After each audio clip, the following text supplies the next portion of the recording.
As you can see, welcome to a very wet Nelson Field here in Bellaire for our News Channel 7 Game of the Week as the Big Reds get ready to host the Linsly Cadets. Joining me once again today will be Tom Bechtel. Mike Anthony will be on the sidelines this afternoon. And Tom, first, when you speak about the rain, this might be something that the Linsly Cadets have been praying for all week. Yeah, weather tends to be a great equalizer, and maybe Linsly and Mother Nature can do something that no other opposing team has done this year. Now, Bellaire, of course, comes in at 6-0 so far in the season, undefeated. They have rolled through their first 6 games, looking to stay undefeated and getting into the high school playoffs in Ohio this year. While Linsly, of course, they are 4-2, but the 2 games they have lost by slight margins. Yeah, Linsly has played in 4 very close ball games. As Coach Depew said, they could be 6-0, but then again, they could be 2-4. So they're a very fine football team. They're going to present a great challenge for Bellaire here today. And folks, if you haven't had a chance to see Jose Davis, keep it here this afternoon. Even though the rain is falling, I would still expect great things out of Mr. Davis today. Yeah, I would expect Bellaire is still going to throw the football despite the adverse conditions, so it's going to be fun to watch. Folks, stick with us. The kickoff is coming up next here from Nelson Field on the News Channel 7 Game of the Week. And welcome back, everybody, to Nelson Field in Bellaire. Rain still coming down right now. As you can see, the Bellaire Big Reds will be receiving the ball first, and Linsly will have to be lining up to kick. And as I look out right about where they're going to have to kick off, the kicker is going to be lined up in a puddle at about the 35-yard line. So that obviously could play a factor today. Very wet surface here this afternoon here at Nelson Field. Yeah, it's going to be rather extremely wet, Scott, but I would expect Bellaire is going to come out here. They're going to throw the football, and we're going to see the same Bellaire team that we've seen for the past 6 games. Back deep to receive for the Bellaire Big Reds right now. Clint LeCondish is to the near side. In the middle, you have Tim Marling, and then split out wide to the far side is Richie Matarkowski. And so we're just about set to get things underway here this afternoon from Nelson Field in Bellaire. Should be a good ball game this afternoon. Glad you could join us. Of course, this is the way to do it. Stay at home and watch it on News Channel 7 and not have to get wet here this afternoon. Doing the kicking for Linsly will be big number 76. That's Brian Fiakowski. The kick is up, and we are underway. High end-over-end kick that'll come down to Timmy Marling.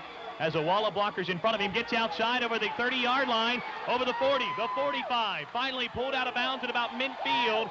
Gets into Linsly territory. They're going to mark him out of bounds at about the 49-yard line, give him the 48. So Bellaire, a very nice return here to open the ball game, and Jose Davis will bring his offensive counterparts out with him now. First down and 10 Big Reds on the Linsly 48. Let's take a look at the Bellaire starting offense if we can. Of course, as you know, Jose Davis, the very talented quarterback. There's the offensive line: Adams, Weber, Myers, Seacrest, and Vingia. Backwise, Kinder, Timberlake, Taylor, Roth, Mamie, and of course, Jose Davis. Davis wants to pass on first down and 10. Has Bobby Timberlake wide open, and Timberlake out of bounds at about the 32-yard line. A nice catch that time by Bobby Timberlake. Paid the price. All money and what now after that reception. First down and 10, though. They'll move the chains, and Bellaire not affected by the rain. Scott, I think even though it's very, very early in the football game, we got to give some credit to Bellaire High School. Coach Magistro has a game plan. They've stuck with it all season, and despite these very adverse conditions, it looks like Bellaire is going to play pass, run and shoot type football. Here they go. Davis on the second play of the drive, pressured, has to tuck it under, gets outside, breaks a couple of tackles. He'll go out of bounds at about the 25-yard line. So still a gain of 8 when he's forced to tuck it and run. Yeah, before the game, Scott, I had a little opportunity to speak with Mike Sherwood, and he certainly knows a little bit about quarterbacking. And I asked him whether Bellaire would be throwing the football today, and he said most definitely. He said Jose Davis has big hands. He grips the football on the end of the ball, and Coach Magistro sees no reason why they're not going to put the ball in the air today. Goes out of bounds at about the 27-yard line, so a gain of about 6 that time on first down. It'll be 2nd and 4. They'll give the inside handoff that time, and not much doing on the inside carry. And they gain about 3 yards that time on the second down play. It's still going to be 3rd down and about 1. Call it 3rd down and 2. Ball on the 24-yard line, so they need to get to 22-yard line for a first down. No score yet from Nelson Field. The Big Reds on their first drive of the afternoon. Jose Davis under center. Send a man in motion. That's Taylor back to the near line. They'll pass it out into the near flats. That's Taylor who makes the reception. breaks a tackle. He's across the 20-yard line and down to about the 18. There is a penalty flag. It was thrown just before the pass was released that time by Davis, and it appears it's going to go against Bellaire. We'll wait for the official's call, though. Bellaire would have enough yardage for the first down, but there is a penalty flag.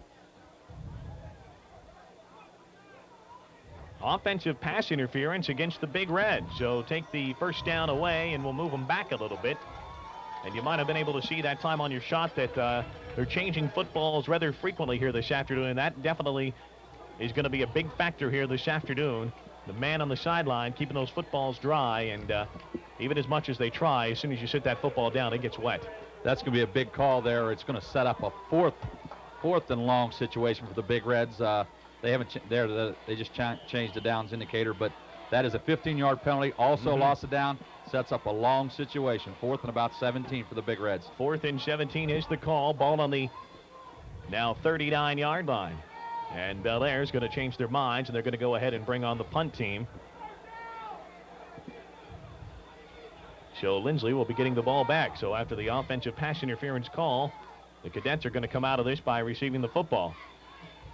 Punt will roll all the way into the end zone, and we'll have a touchback. So the ball will come back out to the 20-yard line. So it'll be first down and 10 for the Cadets on their own 20-yard line. Tell you, Coach Depew's got to be real pleased that they could get a stop there. They're aware of the offensive explosiveness of the Bellaire Big Reds, and I think Linsly would like to get the ball here. They're a little bit more of a ball control type team, Scott, and let's see what they can do on offense. Of course, at quarterback, number 10, that's Jelani Galloway. We had a chance to see him earlier this season on one of our games of the week against Steubenville Catholic Central when the Cadets pulled off the upset. First down and 10, Linsly on their own 20. They fake the handoff, and Galloway wants to throw it. Has a man open down the field. That's Matt Green, who makes the reception at the 50-yard line, then gets down to the 36-yard line before he finally trips up. But Green, in that game that I was just mentioning a few moments ago against Steubenville Catholic Central, was Mr. Everything, and he comes up big here on the first play of the afternoon for the Cadets. Well, let's check it here on the replay, Scott. Jelani Galloway drops back, has plenty of time, delivers a nice ball down the field, hits the streaking Matt Green. I'll tell you, the Cadets are back in business. He was wide open, too, Tom. Nobody was within 15 yards of Matt Green that time when he made the reception. Yeah, I think the Cadets caught the Big Reds sleeping there on that play. So it's first down and 10 now. Ball placed on the 40-yard line of Bellaire. They give it to Ed Drummond, their talented tailback who sheds a couple of attackers. He's crossed the 20, the 10, 5, touchdown! 2 plays, and the Cadets are on the scoreboard. I'll tell you, super run on this play. We've talked about Eddie Drummond in our previous broadcast. He's one of the quickest sprinters in the Ohio Valley. He can turn that corner. It's good night, and he just outran the Big Red defenders. Ed Drummond that time goes in from 40 yards out. Here's your replay. Jumps over a couple of men, then breaks a couple of tackles once he got to the near sideline. And, folks, we saw that speed in that Catholic Central game. One time, Drummond broke a run for about 36 yards. When as soon as he got to the corner, he was gone. And that was the same thing on that play. As soon as Ed Drummond gained the sideline, you knew he was going to go to the end zone with the type of speed that he possesses. And he's only a sophomore. As you mentioned, Tom, probably one of the fastest runners in the Ohio Valley and one of the most talented tailbacks around. The kick is up, and it is good. So after just 2 plays, the Cadets get on the scoreboard quickly. Thanks to that man, Matt Greener, and also Ed Drummond. Linsly leads 7-0 right now. 9 minutes and 33 seconds. Still have to play in the opening quarter this afternoon here from Nelson Field. And we mentioned this in the open, that the rain could play a factor today, especially with the running game for the Linsly Cadets here, and we just noticed that here on the opening drive. The running game is very effective for the Cadets, but they also did throw the football on that opening drive. Yeah, Scott, anytime the turf's wet like this, and it is extremely wet, we had an all-night rain, it's going to be a matter of getting down in the trenches, and it's just a matter of which line can block effectively, and on those 2 plays, Linsly did an outstanding job. So 9:33 still left to go. Bellaire will be getting the ball back, and had it not been for the costly pass interference penalty, who knows, the Big Reds may have been the team who would have scored first. They were deep into Linsly territory when that penalty occurred, and it was very costly. The kickoff here by Fiakowski will come deep downfield, and once again straight away, it'll be taken there by Timmy Marling. Marling with another hole. Gets out shy, but he's unable to break the tackle that time. Gets up to about the 35-yard line before he's finally stopped. I'll tell you, Timmy's a nice-looking football player. He did a fine job in that Beaver local game that we had earlier, and looks like he's one of the running back of the futures, but he's doing an outstanding job on these kick returns.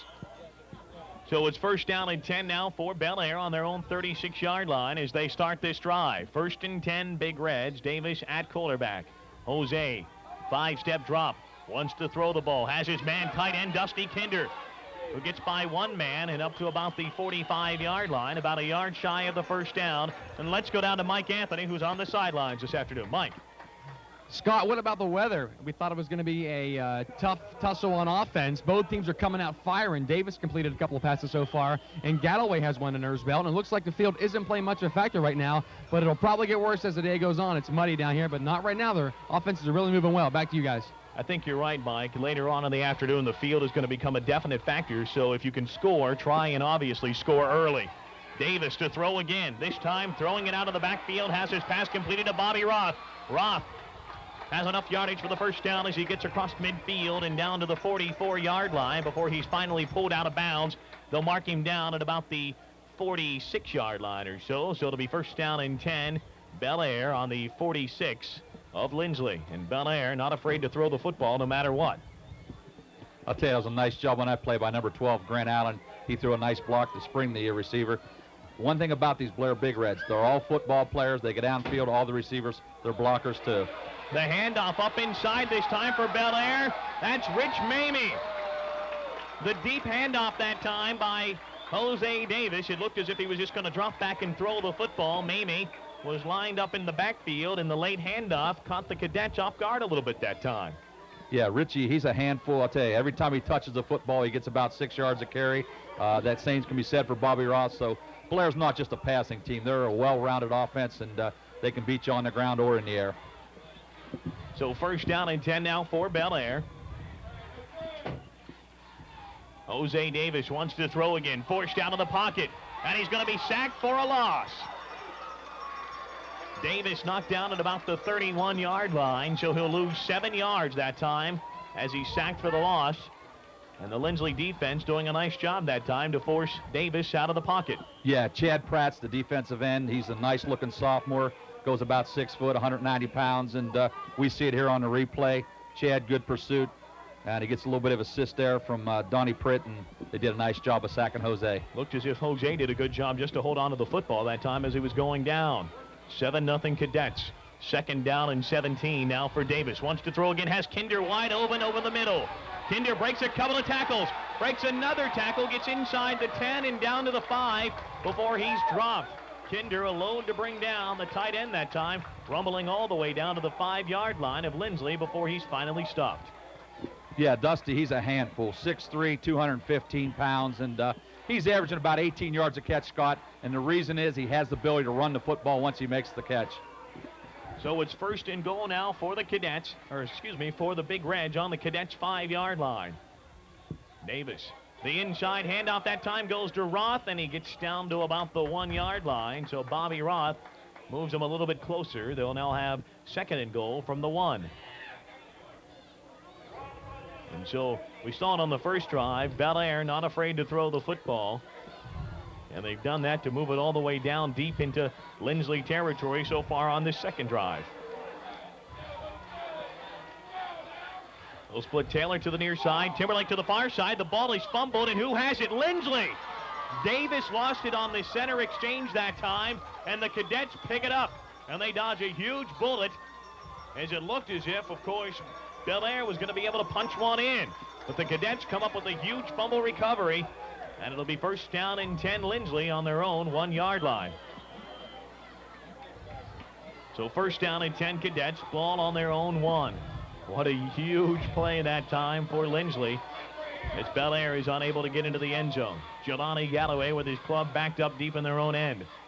They'll just hand it off up inside, and Ed Drummond gets him out of a little bit of bad territory as he slips up around the 8-yard line. And let's go back down to Mike Anthony, who was near that play as the ball was fumbled by Jose Davis. Scott, I talked to Terry Depew yesterday at practice. He said The only way we can beat Jose Davis is if he makes mistakes. On that play there, Davis pulled away from center a little bit early and fumbled the ball. It was fallen on by 33 Donnie Pritt, who got the recovery, so a big turnover for the Cadets. Let's see if they can turn it into a positive.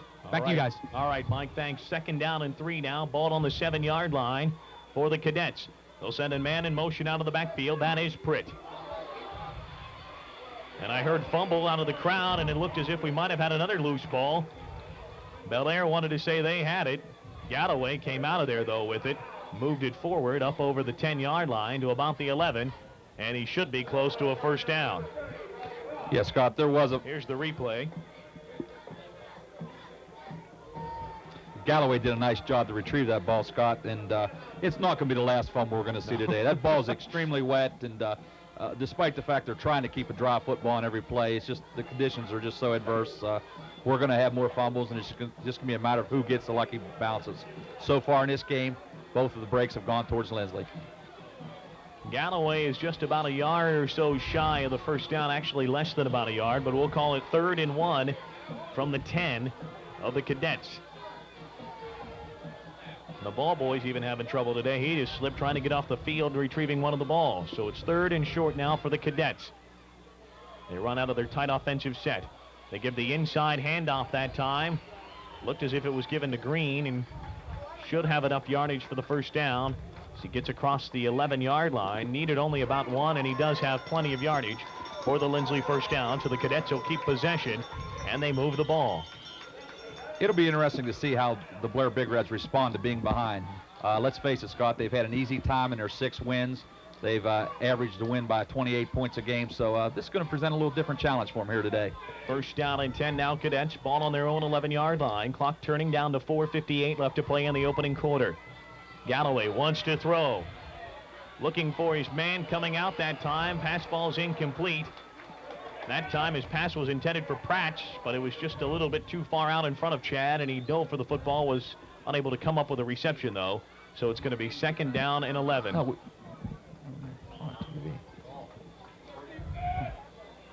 2nd down and 10 now after the incompleted pass. 4 minutes and 52 seconds still left to play here in the opening quarter. 7-0 is our score in favor of the Cadets. Bellaire has had 2 scoring opportunities, but have been turned away once by a penalty and then by a turnover on the Linsly 1-yard line. They'll give it to Drummond out of the backfield, but he's going to be dropped for a huge loss that time, as the Big Reds got inside pressure that time. And they'll drop him for a loss. Looked as if it was number 35, Rich Mamie, who was able to get into the backfield this time. Here's the replay. Yeah, that's Richie Mamie. He's the all-time leading tackler in Bellaire history. And anytime Linsly runs the football, you're going to see Richie in the area. So it's 3rd down and 14. A 4-yard loss that time on the 2nd down carry by Ed Drummond. See if Linsly decides to throw here deep in their own territory. Galloway back to pass. Forced down to the pocket. Has to tuck it and run. Tries to make a stutter step up inside, but then he's nailed and dropped down at about the 14-yard line. So the Cadets are going to be forced to punt the football. Yeah, Jelani did a nice job just to avoid a big loss there. He is very elusive, but he couldn't get away from the Bellaire defenders. 3 minutes and 45 seconds. Clock still turning, and this should be an interesting play also. Wyckoff has to drop back to his own goal line to punt the football. Gets a good snap. A low kick that bounces at about the 35 and goes all the way back to midfield that time. Marling wanted to pick the ball up, but then it took a funny bounce right to the side of him, and I think he did a nice job just to get away from it, not having bounce off of him and go back over to the Cadets. They might have had a chance to jump on top of it. So Bellaire will have good field position, though, now. 1st down and 10 on their own 49-yard line, and there's one of those ball boys that we were mentioning trying to keep the balls dry on the sideline this afternoon. Yeah, they're going to be the busiest fellows in the ballpark today, and they certainly have their work cut out for them. It's starting to rain real hard right now. Rain is coming down a little heavier now, and you can see on your screen the field already drenched in certain areas. Bellaire going to hand the ball off, and that's Mamie. Gets outside, breaks a couple of tackles, trying to straddle the sideline, but it's hard to make those cuts on a wet turf like this today. He gets up to the Linsly 44-yard line, still going to be about 3 yards shy of a 1st down, so it'll be 2nd down and 3 for the Big Reds on the Linsly 44. Yeah, I think Coach Magistro would like to get a nice drive here, get the ball into the end zone, because this weather is certainly going to be a factor, as we've alluded to many times, and Bellaire needs to see something up on the scoreboard. They'll call it 2nd and 3 now. Davis wanting to throw, drops back, going downfield, has Mamie out of the backfield, who makes the reception. It's up near to about the 30-yard line. They may call him just shy of the 30. Looks like they're going to give him the 30, though. He'll have plenty of yardage for a first down. Davis had a couple of receivers wide open deep downfield if he would have elected to go to them, but he went to the underneath man, Mamie, that time, and they pick up enough yardage for the first down. We talk about Richie a lot in terms of being a great defensive football player. He's also an outstanding offensive player. He's averaging about 17 yards a catch, and he showed there he's got the ability to run the football once it gets into his hands. First down and 10, Bellaire on the Linsly 30-yard line. They've been down here before, but unable to get into the end zone. Roth out of the backfield makes the reception.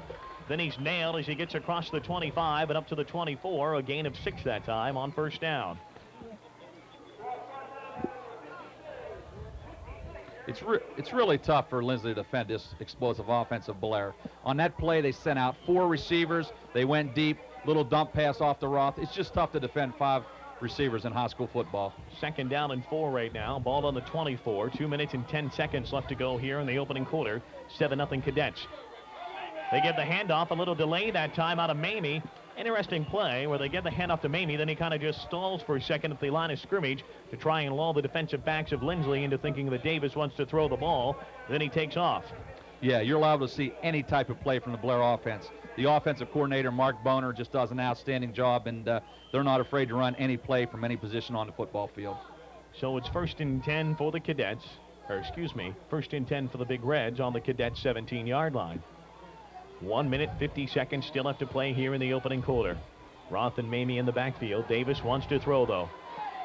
He'll give it to one of his men out of the backfield. That's Bobby Roth, who cuts back up inside and gets down to about the 10-yard line. The ball was loose, but he was down when the ball came out. So 1st and 10. Excuse me, it'll be 2nd down and still 3 as they get it down to the 10-yard line. They need to get it to the 7 for a first down. Like most football coaches, if a play works, they come back to it. That was the same play we saw ran a couple plays ago. This time was ran to the left, 4 receivers downfield. Bobby Ross open coming out of the backfield. And it is 2nd down and 3 for the Big Reds.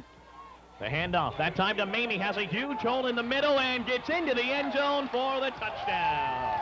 Richie Mamie goes in from 10 yards out, and Bellaire is finally on the scoreboard after being down here now 3 times until they put one on. And here's your replay for you, folks, as Mamie goes in from 10 yards out. A nice individual effort that time out of Richie Mamie, number 35. Here you see him just bowling over one of the Cadets to get into the end zone for the score.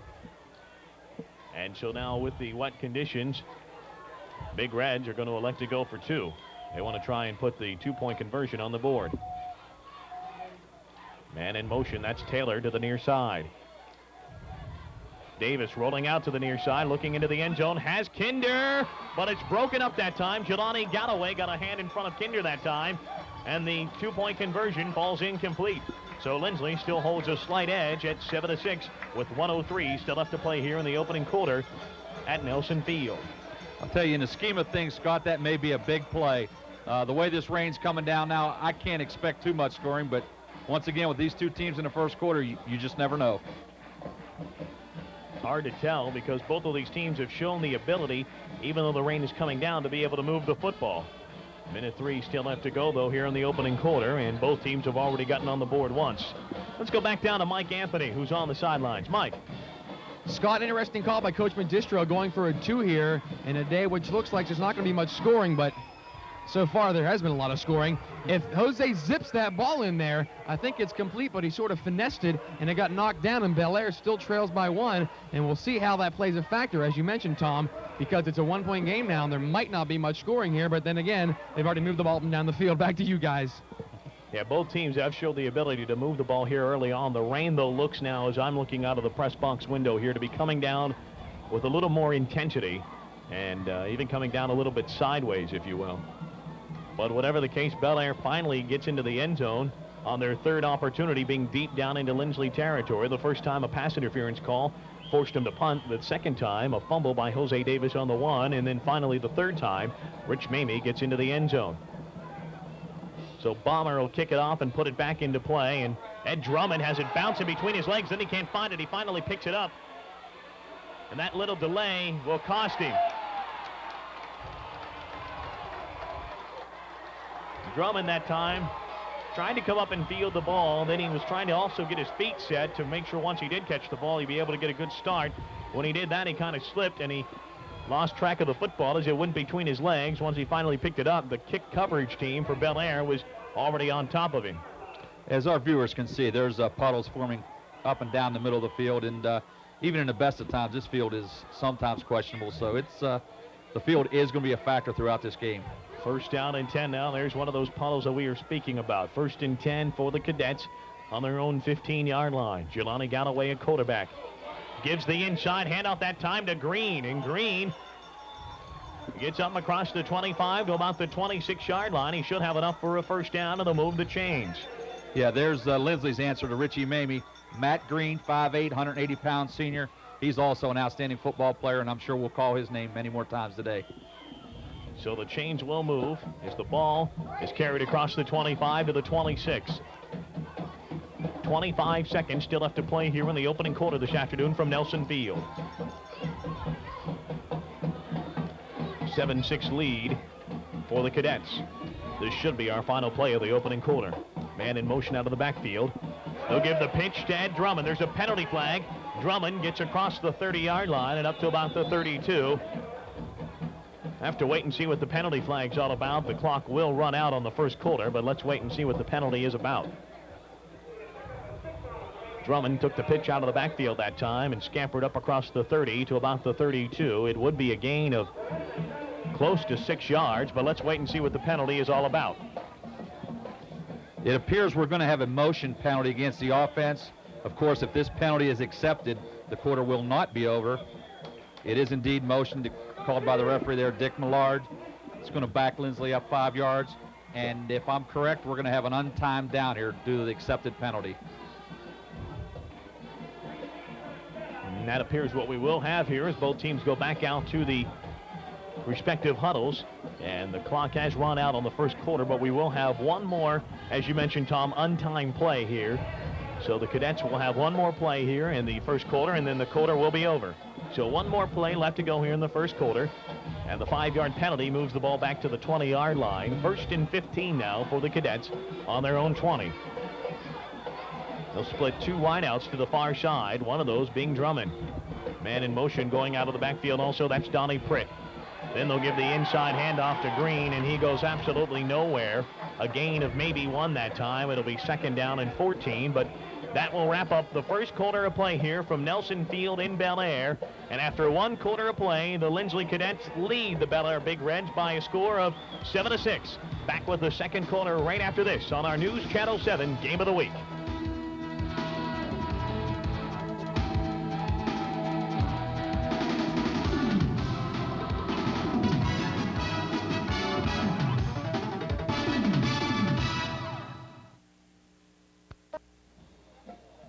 Welcome back, everybody, to a very wet, rain-soaked Nelson Field here in Bellaire. And here's one of the several puddles here around the field today. And luckily, that one's on the sideline. And nice move today, bringing your rain gear. Very smart. Looks like he works for the fire department, too, there with the old hat there. Doesn't look like the rain's bothering him, though. 7-6 is our score right now in favor of the Linsly Cadets after one quarter of play. Linsly on the drive right now with a 2nd and 14 situation. Mike Anthony's down on the sidelines. Let's go back down to Mike. Scott, I made my way over to the Bellaire side now. I'm trying to check on both sides. This field here at Nelson has a crown on it, which means the water drains off to the sides. A lot of water on both sidelines. Not too much in the middle, but it's getting muddy. And as the rain continues to fall, it will get muddy in the middle. But as of right now, it's not too awful bad in the middle. And the offense isn't moving the ball. Bear, Scott? All righty, Mike, thanks. And, yeah, some of the puddles in the middle are starting to get a little worse. Definitely around the 35 and 40-yard lines. Galloway forced out of the pocket, wants to throw. Going downfield, and a nice reception made that time. A diving catch by Chad Pratch. A great job to go up and get it. I thought for a second it was going to be picked off. I saw Ben Taylor back there defensively for the Big Reds, but Prats comes out of nowhere and comes up with a reception. I'll tell you, Jelani's doing a nice job. We see it here on the replay. Rolls out to his right, throws the ball. Prats does a nice job of extending, coming up with a big catch. Outstanding catch by the sophomore tight end. That'll move the chains up to the 39-yard line. First down and 10 Cadets on their own 39. They lead 7-6. The tight set once again for Linsly. They'll pitch it out to Ed Drummond. Drummond trips a little bit as he comes up to the line of scrimmage, but does get across the 40 and up to the 43-yard line before he's dropped. It'll be a gain of 4, so second down and 6 now for the Cadets. Interesting note, Scott. Jelani Galloway is a pretty fair basketball player, too, as we all know. Basketball, he shoots the ball left-handed. Football, he delivers it with his right arm. Quite unusual. Mr. Ambidextrous, I Yes, guess, sir. Mr. Jelani Galloway. Very talented individual, and Jelani Galloway has shown us before that he can do about anything. We saw him in that Catholic Central game where he directed a couple of great offensive drives for the Cadets. He's only a junior. The handoff, and they want to throw it. The option back pass. They've got Ed Drummond wide open. Green connects with him, and with that speed, he is gone. Touchdown, Linsly. A nice play that time, pulled out of the playbook by Terry Depew. Matt Green delivers the pass off the option back pass, and a wide open Ed Drummond goes in for the touchdown for the Cadets. Here's your replay. Just a beautiful pass delivered that time by Green, and Taylor had no chance of catching up, neither did Mamie, with Ed Drummond once he caught it and was in full stride. And a nice job by Green. He delivered it, and Ed Drummond really never had to wait on it. It was right there in stride for Ed Drummond.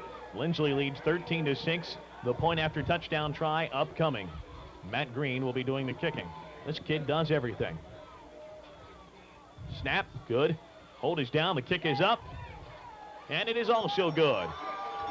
So it's now 14-6 in favor of the Cadets as they now take an 8-point advantage over the Bellaire Big Reds. And I guess in a game like this, you pull everything out of your hat, and of course Linsly just did that on their last offensive drive. Yeah, Linsly doesn't have the opportunity to advance to the state playoffs. This is their playoff type game, and I'm sure Coach Depew and his staff, they're going to pull out all stops today, and if they have a trick play in their bag of tricks, we're going to see it this afternoon on this wet turf. That was a beautiful pass that time, delivered by Matt Green, just hit Drummond right in stride. I'll tell you what made that play was Matt carried out the run fake extremely well. I think he had everybody in the stadium fooled. Obviously, the defensive backs from Bellaire were fooled, and once Drummond gets one step on anybody on this turf, they're not going to catch him. There you see Coach John Magistro pacing the sideline on the far sideline and wondering what he needs to do to get his team in sync. They've looked good this afternoon offensively, but just a couple of blunders here and there have really cost them so far, because honestly, Bellaire should probably have 3 touchdowns right now as we speak. They've only have 6 points, though, to show on the scoreboard. And Linsly is leading by 8. The rain still coming down. Fiakowski will do the kicking once again for the Cadets. End-over-end kick that once again will come down and bounces, and will go all the way into the end zone for the touchback. That time, both Marling and also Matarkowski kind of just watched it bounce right in between them and all the way into the end zone for the touchback. It's tough to get a read on the football here this afternoon on this turf, because when it bounces, you don't know where it's going to go. Yeah, it's going to take some crazy hops today. One mark of an outstanding football team is how they deal with adversity. The talk throughout the town of Bellaire this year is they're a playoff caliber football team. Well, today is going to be their first true test. They're down 14-6. An outstanding team will bounce back. Let's see what happens, Scott. Let's see what the Big Reds can do here on this drive in the second quarter. 10:40 left to go. 14-6 is our score in favor of the Cadets. Davis will hand it off up inside. Rich Mamie the carry that time. And he'll gain about 4 yards on the first down carry. So it'll be second down and 6 now for the Big Reds. 10:18 left to play here before halftime. Only a gain of 3 that time, so correction, second down and 7. Davis rolling out, wants to go downfield. Had a couple of men in the area, but he elects to go to Ben Taylor. And Taylor, a gain up to about the 28-yard line. They'll still be about 3 yards shy of the first down, so we'll call it 3rd and 3. Okay, I would expect that Benny's going to be the recipient of some more passes today. He is their most sure-handed receiver. He's the leading receiver. Although he doesn't get the yardage that some of the other wide receivers get, Benny is the go-to guy in terms of catching the football for Bellaire. Taylor has shown good hands throughout the season, making some fine catches. And as you mentioned, he is probably the most sure-handed receiver that they do have. Timberlake is split to the near side. They'll send Taylor to the far side along with Kinder. Davis will roll that way. He looks to Dusty Kinder, who makes the reception. Then carries a couple of tacklers out of bounds up to about the 36-yard line, and they'll have enough yardage to move the chains. And it'll be first down and 10 Bellaire on their own 36. Let's go back down to Mike Anthony on the sideline. Mike. Scott, I got my first splash of the afternoon as they came over to the sidelines, mud everywhere. I'm right behind the Bellaire sideline now. I talked to Davis and Galloway, both respective quarterbacks, asked them, how hard is it to hold onto the ball? Davis said, it's very easy to hold onto the ball, and Galloway sort of gave me a shrug where it's pretty tough. So, as you can see, Davis has no effects throwing the ball. Guys? Alrighty, Mike. Yeah, and it appears that Jose Davis has had a good handle on the football this afternoon when he has thrown it. The first down carry that time going to number 35. That was Rich Mamie out of the backfield. Yeah, I think there's a couple reasons for that, Mike. Davis does grip the football rather towards the end of the football, which is unusual for a quarterback, as well as he has very big hands. So that's a factor that might help in his ball handling today. Jelani Galloway a little bit smaller in frame and stature, I think, than a Jose Davis. So obviously he probably does not possess the hand size that Jose Davis does. The high pass that time intended for Rich Mamie. Mamie goes up for it. Matt Green with the hit that time, and the pass falls incomplete. Right at about midfield, and so it'll be third down, and we're still looking at 6. 3rd and 6 now for Bellaire. And they are lined up at their own 43-yard line. Yeah, Mr. Mamie meet Mr. Green. That's a contact collision that we're going to see several times a day. A couple of both-way players and a couple of guys that play full go for the entire game. 3rd and 6. Davis to pass again. Looking downfield. Has his man Mamie open, who makes the reception at the Linsly 38-yard line, and it is pulled down at about the 36. Matt Green again on the tackle, but he comes up down on the field holding his right knee. I'll tell you, Jose Davis has a rifle for right arm, but on that play he showed the ability to show a little bit of touch. We see it here on the replay. Drops back, nice delivery, lays the ball out there just perfectly, and Mamie runs under it. Big pickup for the Big Reds. Kind of lofted it right in there, and Mamie was just waiting for it. Makes the reception and gets down to the Linsly 36-yard line, and they're still working on Matt Green. And look at that face, folks. You think he doesn't go all out, mud all over it? That's the face of a true warrior. Yep. The jersey, can't tell if it's supposed to be gray or white or whatever. Both players, and of course, as we mentioned, Mamie and Green. Two guys that just go non-stop. This rain seems like it's going to be non-stop, although I don't know. I'll tell you, Can't tell if it's slowed up a little bit or not. Yeah, every time it appears it's going to slow up, it seems to rain harder. But let's go down to the sideline to Michael Anthony. Thanks, Tom. I'm down here on the sideline with Mr. Do-It-All, B.B. Marinesi, softball coach here at Bellaire. He also is the groundkeeper here at Nelson Field. How about these conditions? You ever seen it this bad before? Oh, yeah, it's been a lot worse than this before. Sidelines are really bad. The field itself's not in too bad a shape. Some spots, but the grass is holding up pretty good. I mentioned earlier the field was crowned, so the water does run to the side, but as the afternoon progresses, probably it's going to get worse in the middle, right? Right, I would think so. We had some bare spots before today, and it looks like they're getting worse. Keep up the good work. Back to you guys, Bear. Scott? All righty, Mike, thanks. Hand off in the backfield, that time to Mamie, and not much doing. Maybe might have gotten back to the line of scrimmage. I think he lost a couple. He did. It'll be 2nd down and 12 now for the Big Reds. I'll tell you, B.B. Marinesi, he's an outstanding softball coach and just an all-around great guy. So it's 2nd down and 12, or 2nd and 11, I guess. They'll give him a 1-yard loss. Back to the 38. Bellaire trying to move that football. Davis back to pass. Steps up in the pocket. Now he's going to run. And he'll get all the way down to the 24-yard line before he stopped to have enough yardage to move the chains. And Jose Davis, he's not a quarterback who likes to slide. He goes in there head first. Yeah, he's a true warrior, too, and he brings that outstanding ability to run the football as well as pass. Actually, we have 2 quarterbacks today. Jelani Galloway possesses the same ability, so we see it here on the replay. Nobody's open. Jose tucks it in, goes down the field, and like you said, he doesn't slide. He goes head first. So they'll move the chains. 1st and 10, Bellaire on the Linsly 24-yard line.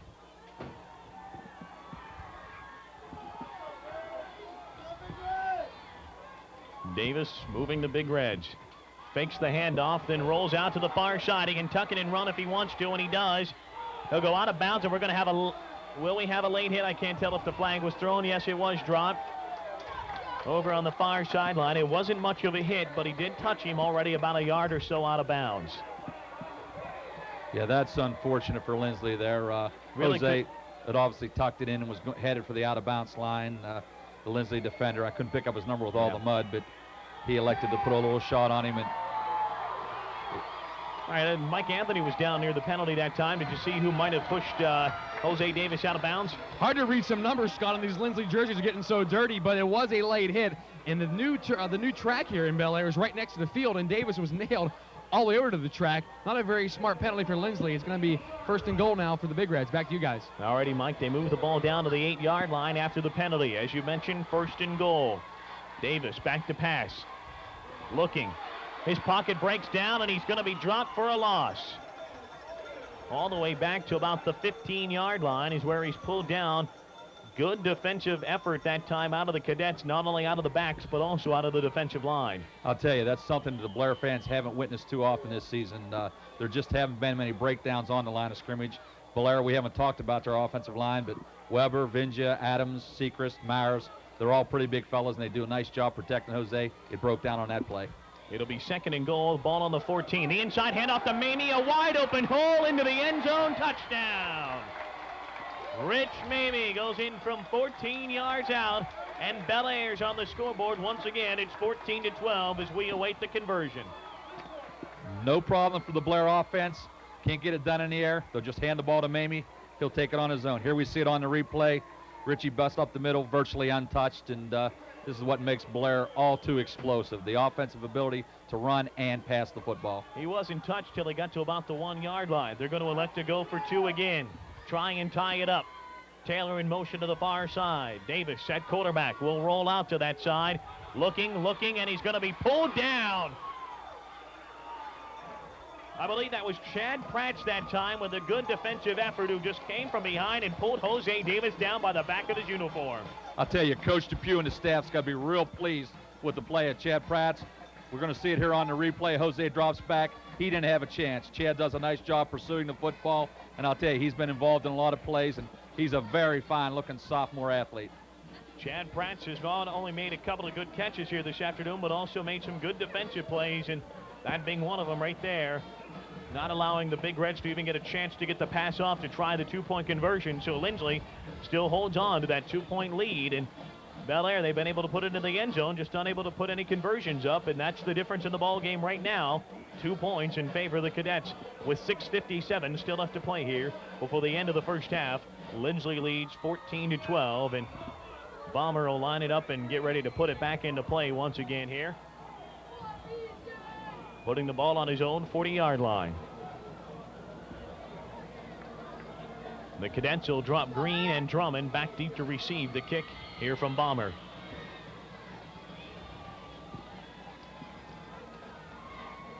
PJ, high end over end kick that comes down to Matt Green at his own 18. Across the 20, 25, 30. Gets a hole across the 35 and up to about the 39-yard line. Nice return that time and a good job by the Linsly up men to form the wall right in front of Green and allow him just to get up through the middle all the way up to the 39-yard line. So 1st down and 10, Cadets on their own 39. 6:49 left to go here in the opening half. We've had a good ball game so far. Glad you could join us. Scott Nolly, Tom Bechtel in the booth along with Mike Anthony this afternoon on the sidelines for us. And Gino Starchari must have known that it was going to rain because he took a perfect weekend to have one off, huh? Yeah, he must have talked to John Dominic earlier in the week, and of course, AccuWeather, they're always right on the ball. Here's Galloway on the option to the near side. Elects to keep it himself, gets across the 40-yard line and up to about the 42. He had Drummond, but Bellaire did a good job that time to not allow him to ever really throw the pitch as they stood defensively right in between both of them and forced Galloway just to tuck it and turn it up inside. I'll tell you, Scott, if you're a football fan, you got to enjoy these 2 quarterbacks today. They're as exciting as you're going to find on the high school level. And Jelani Galloway, Jose Davis, both outstanding footwork. Second down and 7, a 3-yard gain on first down that time by Galloway. They'll split a man far to the wide side and one to the near side. Two split backs in the backfield. The tight end dump over the middle, and a pass is going to be intercepted that time by Bobby Timberlake. Prats had lined up on the line and then just kind of delayed out, and they just wanted to loft it underneath. It was over Prat's head that time and just picked off by Timberlake, who was just waiting for it. As we've talked, weather is going to be the biggest factor. Here is the replay. It appeared the ball might have slipped a little bit off of Jelani's hands. Slightly overthrown. Bobby Timberlake comes up with a big interception. A big play that time for the Bellaire Big Reds defense. Timberlake, who made the interception, will split to the near side along with Taylor. Split backfield this time once again behind Jose Davis. First and 10 on their own 44 for the Big Reds. They'll give the handoff in the backfield to Mamie. He's got a big hole. And he gets across midfield up to about the 48-yard line of Linsly, where he's pulled down. It'll be second down and 2, and let's go back down on the sideline to Mike Anthony. Well, Scott, there's our first sign of the quarterback having trouble throwing the ball. Galloway, that's right, it looked like it slipped out of his hand and was picked off. And now Bellaire is trying to score. Let's see if they can't get into the end zone just before the half here and give themselves a lead. There's a penalty right now. It looks like it's on Linsly. I think the left tack side will get the call here momentarily. I think that's what it is. Linsly offside. Back to you guys. Bear, Scott? I think the penalty is actually going to be illegal use of the hand or something of that nature, or illegal hand to the face. Yeah, that's a little unusual there. I believe it was a hand to the face, something with illegal use of the hands, and that's going to help the Bellaire cause. A big penalty. All the way down to the Linsly 38. That moves the ball deep into Linsly territory for the Big Reds, and the rain starting to fall a little harder right now. 5:20 left to play here in the opening half. 14-12 is our score in favor of the Cadets. Davis wanting to throw again. Back to pass. His pocket breaks down, and he's going to be sacked again. And that Linsly front line defensively is doing a great job here this afternoon, not allowing Davis to set up in the pocket. Yeah, that's one of my players that makes the all-name team. Jemondari Cochran, number 74. He's a nice-looking junior, goes about 240 pounds, and he did a nice job in sacking Jose on that play. Davis, really, as you mentioned earlier, Tom, this is something that Bellaire fans have not seen this year. A good defensive line pressure out of most of their opponents, forcing that pocket to break down. He wants to throw, drops back and sets up the little screen over the middle, that time to Roth. He's still going to be shy of the original line of scrimmage as he gets back up to about the 40-yard line. Yeah, outstanding play called by the Big Reds there. They're getting heavy pressure on the quarterback. What else? Little screen play.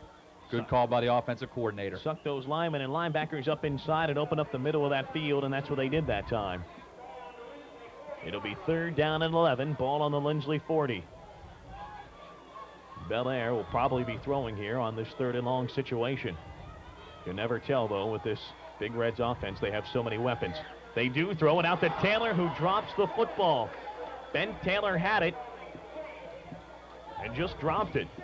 Tell you, Benny's usually pretty sure-handed, but it's real tough out there today. When the ball is just slick, it's tough to hold on to it. And here's a key point.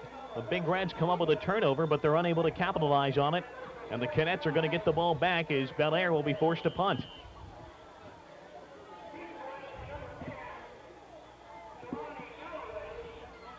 High punt that comes down to Drummond, who signals for a fair catch, then fumbles the football, but jumps right back on top of it. That ball just went straight through Ed Drummond's hands that time at about the 6-yard line. And oh boy, that was big that time that Drummond was able to get back up on top of it. One thing about the weather, every play is going to be exciting. It's just tough to handle the football, and any play you can look for a fumble or a muff or something of that nature. 3:54 still left to play here in the opening half. 14-12. The Cadets on top by 2. I think Coach Magister would like to get a stop here and get the ball back in the hands of Jose and the offense right before the half. See what Linsly elects to do deep out of their own end zone. They'll hand it off to Matt Green, who tries the near side, and Green gets up near the 20-yard line before he's dropped. Just shy of the 20, and about an 8-yard gainer that time on first down by Matt Green. I tell you, that's a big pickup for the Linsly offense. Green does a nice job of running the football, and it gets him out of a little bit of difficulty here and give him a chance to pick up a first down and possibly run out the clock before the half. So it'll be second down and 2 after the 8-yard gain that time by Green on first down. It's up to the 20-yard line. 3:10 left to play as the Cadets break huddle. Green will now split to the far side. They'll give the handoff in the backfield to Ed Drummond. He slips as he comes across the line of scrimmage, but it looks as if he should have enough yardage for the first down. And we've seen that several times here this afternoon, just as Drummond goes to make a cut. The turf, obviously as slick as it is, his cleats just kind of give out from underneath of him, and he falls down, but he does have enough yardage up to the 22 for the first down. Got exactly 2 yards, and they'll move the chains. 2:45 left to play here in half number 1. The Cadets have shown the ability to move the football quickly this afternoon. Their first drive took only 2 plays. The handoff to Drummond again, a huge hole over the middle, breaks the tackle, he's across the 40, he's to the 45, the 50, the 45, 40, 45, 30, and down the sideline, and Ed Drummond's gonna go. A 78-yard touchdown stamper that time by Ed Drummond, and does this kid have speed or what, folks, and the talent to go along with it? We've said it time and time again, Mr. Drummond gets outside or gets that step advantage, no one's gonna catch him, and on that play, he found a little opening, and I certainly hope we have it on replay. That's an outstanding run, and I'll tell you, Eddie, he's just going to be an outstanding football player. He already is as a sophomore, but this kid's going to be a monster by the time he's a senior. Here's Drummond as he was speeding down the sideline, folks, and you can just see how fast he was motoring. There was no chance for anybody in the Bellaire defensive backfield to catch up with Ed Drummond. Right up at about the line of scrimmage, and in the defensive backfield, he'd broken about 3 tackles, and then he was just completely gone. I'll tell you, he's instant offense in terms of Linsly. 78 yards that time. High snap on the point after touchdown try. Good job just to get the hold down, and the kick is up that time by Green, and it's good. I'll tell you, 21-12 now. That was an important extra point. Puts them up by 2 scores. If they could have stopped that one, would only been an 8-point advantage. So Bellaire, in effect, is down 2 scores going into the half. Good job that time by the holder, number 12, Rob Plumby. Just a sophomore, a high snap. Plumby was able to get it up and put it down on the tee that time for Green. 21-12 is our score. And let's take a break. Back with more of the second quarter right after this. You're watching the News Channel 7 Game of the Week.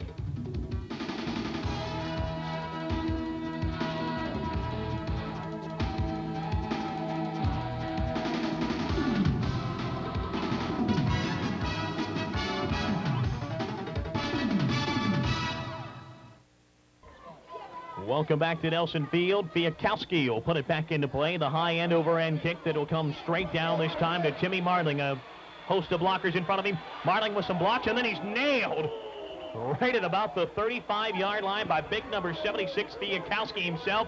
Not only does he do the kicking, but he puts the hitting on too. I'll tell you, that's a nice job by Big Brian. He hustled down the field, delivered a big-time lick on Timmy Marling. First he put a charge into the football, then he put a charge into Marling at about the 35. Marling had a nice burst of speed. Here it is. Wow. Fiakowski all over him that time. I tell you, he runs pretty well for a 270-pound football player. But folks, don't ever count Bellaire out as long as there's time on the clock. They'll throw it, and the pass caught that time. A nice reception made by Mamie with a couple of defensive players hanging all over him. He still makes the reception up to about the 44-yard line. They'll be about 2 yards shy of a first down. Clock turning at 1:45 left to play here in the opening half. Yeah, for most high school football teams, this would be a tough situation. Only a minute 50 on the clock. Better than half the football field to go. But with Bellaire and their explosive offense, anything can happen. Second down and a short 2. Davis still wants to go to the air. Has a man out of the backfield. That's Roth. Roth will have enough for the first down. Gets up to midfield. He stops at the 50-yard line, and so they'll keep on moving the ball up the field. And let's go back down to Mike Anthony, who's on the sideline. Mike. I may way back over to the Linsly sideline, Scott. How about Terry Depew pulling out all the stops today? And Linsly's running attack, led by Ed Drummond, opening up some huge holes today. Linsly with some new light down here on the sideline. You wouldn't believe the electricity on this Linsly sideline. They know they can win this game today, but Bellaire has the ball, and you never know what they can do with it. Back to you guys. They throw it once again, this time to Taylor, who makes a cut up inside, and Taylor will get back up to about the 42-yard line where he stopped. And Bellaire's going to be forced to take a timeout as the clock turns down to 1:07. Still left to play here in the opening half. They'll have the ball at about the 40-yard line. It's just shy of the 40. And it should be close to a first down. I'll tell you, this is a key drive here, Scott. If Bellaire can somehow get this ball in the end zone, it's going to do a world for their confidence. If Linsly, on the other hand, can hold, they got to feel real good heading into halftime with a 9-point advantage.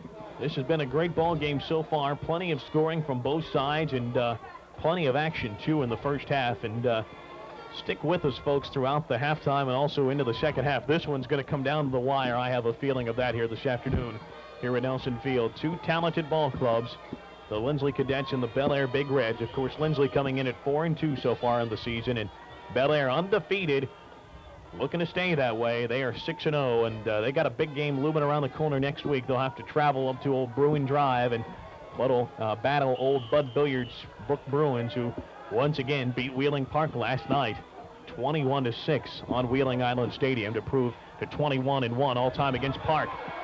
Bellaire goes back to the passing game, and Bobby Timberlake comes up with a big reception down to about the 31-yard line, where he's forced out of bounds, and so they'll move the chains, and more importantly, they'll stop the clock with 1:01 left to play here in the opening half. Yeah, that's a big gain there. They pick up 10 yards, only 5 seconds ran off the clock. Bellaire just has the ability to pick up that ball and pick up the yardage in huge chunks. So it's first down and 10 Bellaire now. Ball on the 31 of Linsly. They'll split 2 men out to the far side, Zerfus and Taylor. And Kinder lined up as the tight end to the near side. Davis wants to throw it. How's his pass tipped that time, and I think Chad Pratt's got a hand on it again. Linsly jumps on it, but the official was screaming no, incompleted pass. He was throwing the football forward, and so the pass is considered incomplete. Yeah, I see Coach Buckwack and Coach Depew expressing a little concern about that call, but it did appear that the initial direction of the football was forward. It was tipped and then went backwards, but here we have it on replay. I think we pick it up here. Jose was throwing the ball forward. It was tipped. Of course, the final direction was backwards, but initial direction is what's important on a play like that, and referee Dick Millard right on the call. Roth with a heads-up play that time, too. He wasn't worrying about what the official was signaling. He was just worrying about trying to get back on top of the football. 2nd and 10. Davis, plenty of time this time to throw it.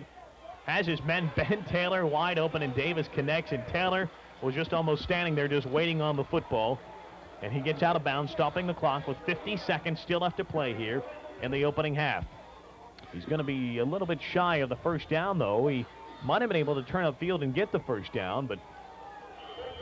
As we can see there, Scott, footing is extremely treacherous. And that's what I was just going to mention. As close to the sideline as he was, even if he tried to turn up the sideline, he probably would have just slipped and fallen down.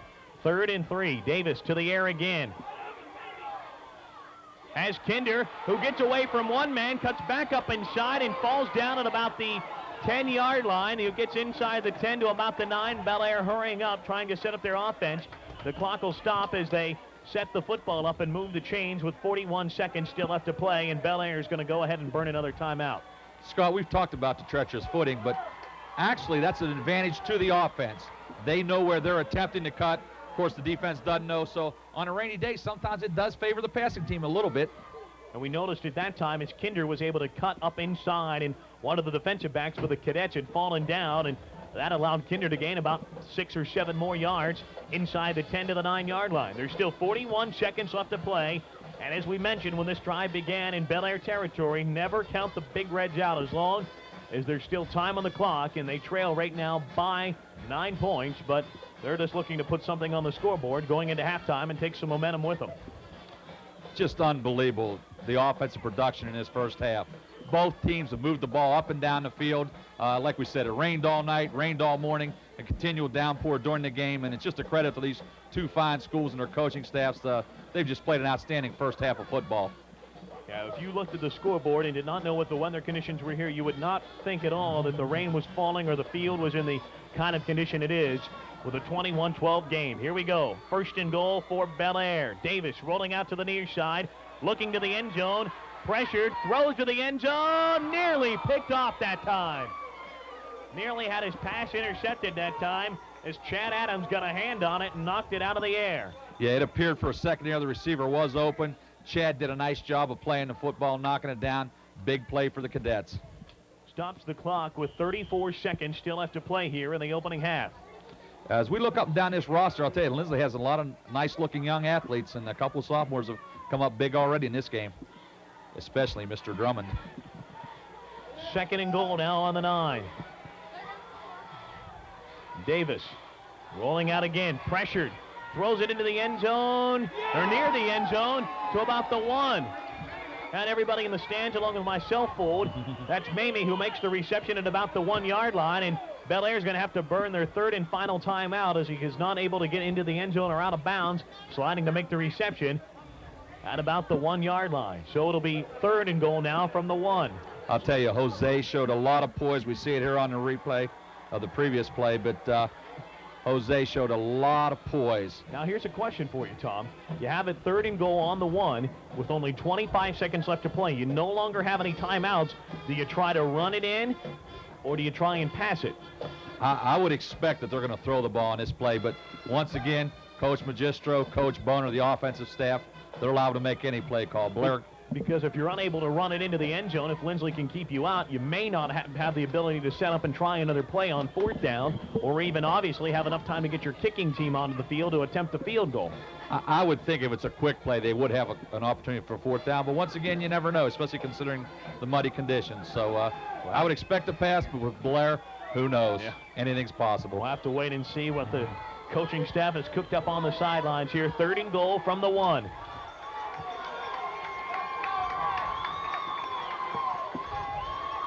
It's actually about a yard or so further back from the 1, about on the 2-yard line. It looked as if he was stopped at the 1, but he's on the 2. Davis rolling, just going to tuck it and try to get into the end zone, but he's knocked out of bounds. Matt Green that time with the hit at about the 1-yard line, but he stops the clock with 20 seconds left to go as Davis is knocked out of bounds, unable to get into the end zone. Tell you, sets up a big play in terms of this football game. We see it here on the replay. Jose shows his outstanding speed. He tries to dive for the pylon. Pretty good lick delivered there, and going to set up a big play here. They're going to go for it. 4th and goal from the 1-yard line now. Time not a factor, just whether or not they can get into the end zone. Mamie.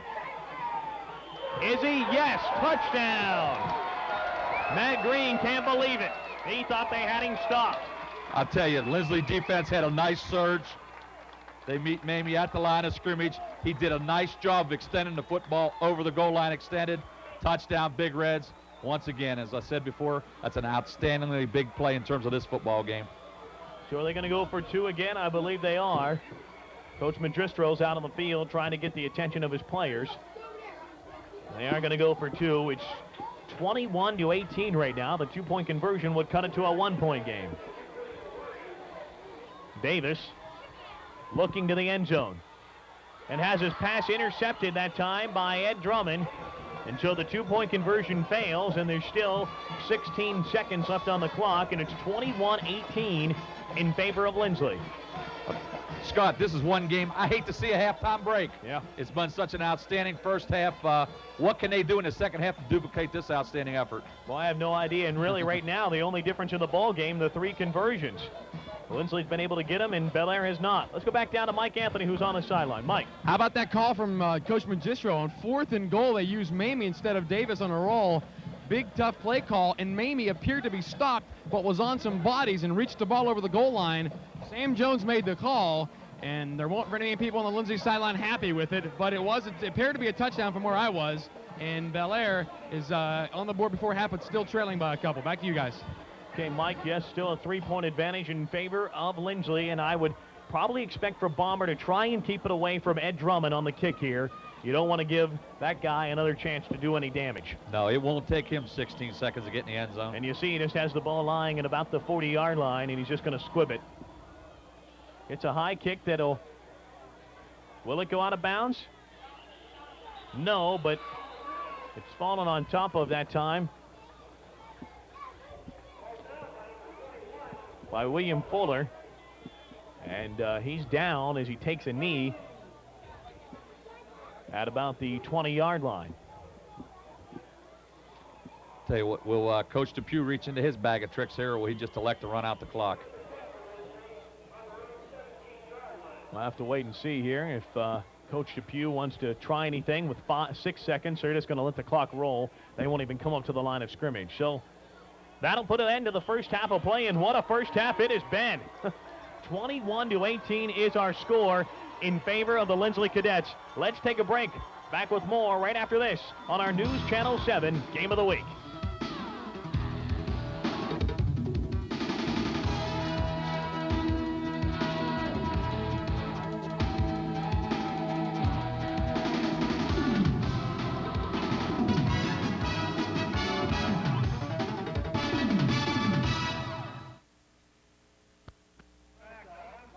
All right, thanks, guys. Down here with Terry Depew going to halftime. What do you think about the first half, Coach? I think our kids played really hard. It's a tough day for both teams. but both teams are out there hitting hard, and anything can happen a day like today. Pulling some tricks out with a halfback pass. I know you told me yesterday you had to make some things happen on offense, and it looks like you are today. Yeah, we're running our plays, and the kids are executing well, and we're getting some breaks when we need them. Saw you talking to the officials just before the half there. Were you talking about the call on the touchdown with Mamie there? No, I was actually telling them that our kids felt that they were being held a lot on the line, and I wanted them to look for it. All right, well, hopefully we'll watch for it in the second half. Great job so far. One more half to go, and try to stay a little drier than you have been. Thank you very much. Good luck, Coach. All right, back to you guys up in the booth. Okay, Mike, thanks. And there you see it. Coach Terry Depew has to be pleased with the first half of play out of his club here. Tom, is his team has a 3-point lead right now at halftime at 21-18. Yeah, the Linsly has shown quite a bit of explosiveness. We've heard all week about Bellaire and their ability to put points on the board, but Linsly stood right up against them today, and I'll tell you, they've shown a lot of explosiveness, especially Eddie Drummond. We'll have to see if we can't maybe talk with Coach Magistro when he comes out of the locker room and see what he told his club at halftime. Can't be too upset really with his club. His team has performed well in the first half. They just have had, unfortunately, a couple of bad breaks that have hurt them on scoring opportunities. Yeah, the offensive pass interference was a big call that hurt him, and then the fumble down at the 1-yard line. Other than that, Bellaire has shown the ability just to move the ball up and down the field on Linsly. So it's been a very interesting first half, and we expect more of it in the second. 21-18 is our halftime score right now from a very wet Nelson Field in Bellaire. Let's take a break. Back with more in just a few moments. You're watching the News Channel 7 Game of the Week.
But we'll have to wait and see what the penalty flag is all about. Penalty flag was thrown at about the 41-yard line. And they're talking it over right now. See what this is all about. Here's the call. Clipping against Linsly. Clipping against Linsly is the call. 11.5 minutes still left to play here. Glad you could stick with us, folks. This is not what you would call ideal conditions for anybody. No, these are certainly trying times, but fortunately both football teams haven't been affected too much by today's weather. And as you cannot tell at home now, it has started to cool off considerably, including the wind, which has now picked up. This is what football is all about, right? They fake the handoff. Galloway wants to pass, has Krause over, but it's intercepted by Taylor. Taylor with an opening. Down the far sideline, will be pushed out of bounds inside the 10-yard line. There's a penalty flag that flies in late. You may not be able to see it with all the leaves that are now laying on the field, but a penalty flag did come flying in. And the interception by Taylor, that may have been the spark that Bellaire needed for this second half of play. I'll tell you, outstanding football teams make outstanding plays. Here we see it on the replay. Galloway delivers the ball. Benny Taylor comes up big for the Big Reds, and they're back in business down near the goal line. Here's the call, clipping against Bellaire on the return. So the clip call will move them back a little bit, but they'll still have possession of the football now, and this will be their first drive of the second half. We talked today that breaks were going to determine this football game, and starting the second half here, that's a huge break for Bellaire. So the rain continues to fall and the wind continues to pick up and it continues to drop in temperature, but I'm sure the players for Bellaire not feeling it at all, neither the players for Linsly right now. They're just fired up in this tight ball game. Handoff in the backfield. That's Mamie. Not much doing that time. Maybe a gain of 1. Just gets across the line of scrimmage. It'll be second and a long 9. Ball on the 26-yard line. I'll tell you, this is a day when coaches like to have outstanding ball boys, because they are going to be a factor in the outcome of this football game. You need some dedicated youngsters handling those balls on the sideline. Mamie with a cut outside. Will get up to about the 20-yard line before he's finally stopped. He'll still be shy of the first down by a few yards. It'll be third down and still about probably close to 3 or 4. Actually, we'll call it 3rd and 4. In addition to Linsly being a great test, the weather's also a great test for Blair yeah. today. They have playoff aspirations. They'd like to get down the line. Obviously, that's going to be 4 or 5 weeks from now, Scott. This type of weather does occur. 3rd and 4. Davis back to pass. Looking downfield. It's picked off by Matt Green. His pass intended that time for Rich Mamie.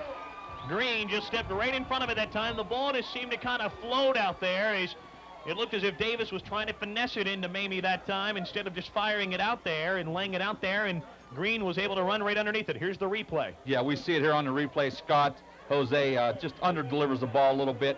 Matt Green did a nice read on the football interception. Jose only had 4 interceptions in the first 6 games, so that's a rarity in terms of the Blair offense. Now we've seen interceptions by each quarterback so far here to start off the 3rd quarter.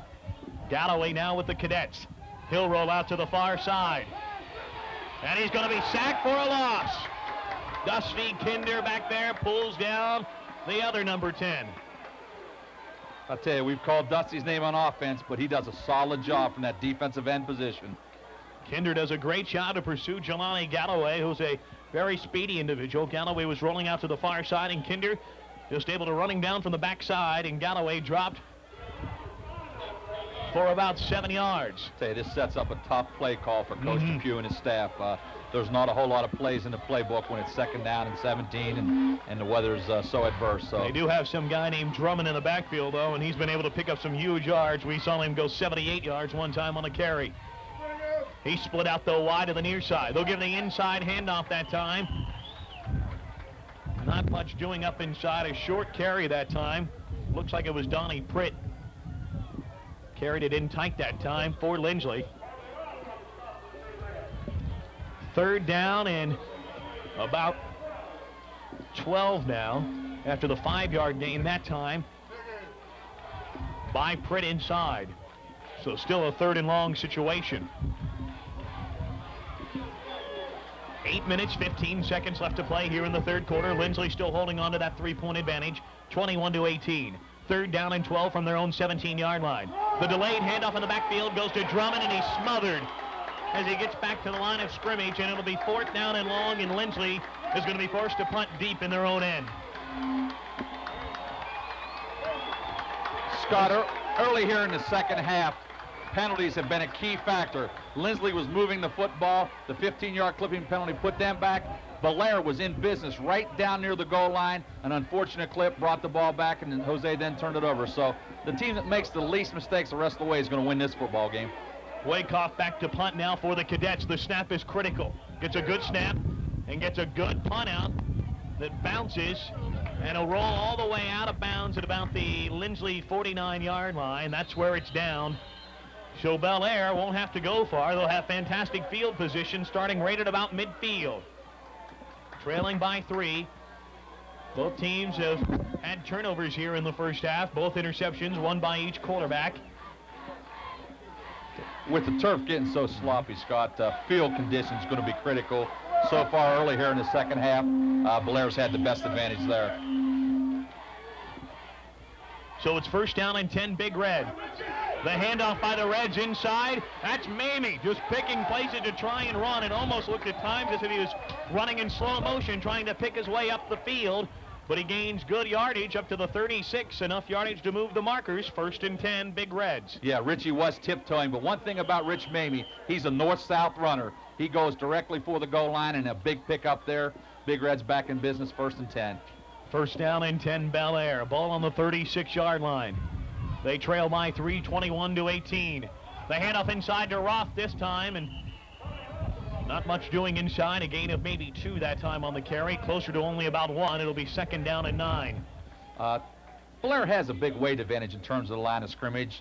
Linsly has some decent size, but in terms of the entire line, Bellaire does have advantage. It'll be interesting to see if they can wear down the Cadets as this game progresses. So it's 2nd and 8. They do give him about 2 yards on the carry that time for Bobby Roth inside. Taylor split to the near side. They'll get it right to him. Taylor makes the reception, turns up inside and goes to the near sideline. Out of bounds at about the 23-yard line, and they'll move the chains once again. So Taylor, the sure-handed receiver, comes up with the reception that time. They'll move the chains. 6 minutes, 27 seconds still have to play here in the third quarter, and Bellaire driving, trailing by 3. Taylor splits to the far side. Grant Allen splits to the near side. The inside handoff to Mamie. A huge hole inside. He gets over the 20, across the 15, and down to about the 14-yard line where he stopped. And a nice gain that time on first down by Mamie. Let's go down to Mike Anthony on the sideline. Thanks, Tom. You mentioned it earlier that Bellaire was a lot bigger up front than Linsly. The part of the field that Bellaire was just in minutes ago was a very soggy part of the field, and a lot of Bellaire linemen were firing off and slipping initially, which was meaning that Linsly was pushing them back into the backfield. But now Bellaire is throwing those quick out patterns like that last one there and not letting the line get pushed back into the backfield, and Bellaire's moving the ball. And now they're into a point where the field is not considerably bad. We'll see what they do here. Back to you guys. Here's a tough break right now for Linsly. You see Matt Green being taken off the field right now by the training staff for the Cadets, and that'll be a tough break if they have to lose Matt Green for the rest of this ball game. Yeah, we've alluded to the fact that Matt is the heart and soul of this Linsly team, both offensively and defensively, and it'll be interesting to see, but let's hope he's okay. See if Mike Anthony can't work his way back over to the near sideline and see what is the injury to Matt Green. We'll try and get that report for you in a little bit. Davis rolling out. He's got Roth out of the backfield and makes the reception and drops the ball, but they'll just call it incomplete. I'll tell you, that Roth never had a chance to really grab it, and a ball falls incomplete, and right now they're carrying Matt Green to the near bench. Yeah, let's check this out on the replay here. This is a big-time hit by the Linsly defense. Number 50, Scotty Bryson, junior LB, and Jelani Galloway also in on the hit. So that was a big-time play by the defense. Sets up a 3rd and short. 3rd down and about 2, ball on the 15. The inside handoff to Mamie. He has the first down and more. Inside the 5 and down to the 4. And a penalty flag is thrown. Looked like it was a late hit on Linsly, and it's going to be a short penalty, but one of the Linsly defenders came in just a little bit late. Will be 1st and goal now for Bellaire. Ball inside the 5-yard line. So it'll be 1st and goal now for the Big Reds as they're moving the ball down deep inside Linsly territory, trailing by 3 at 21-18.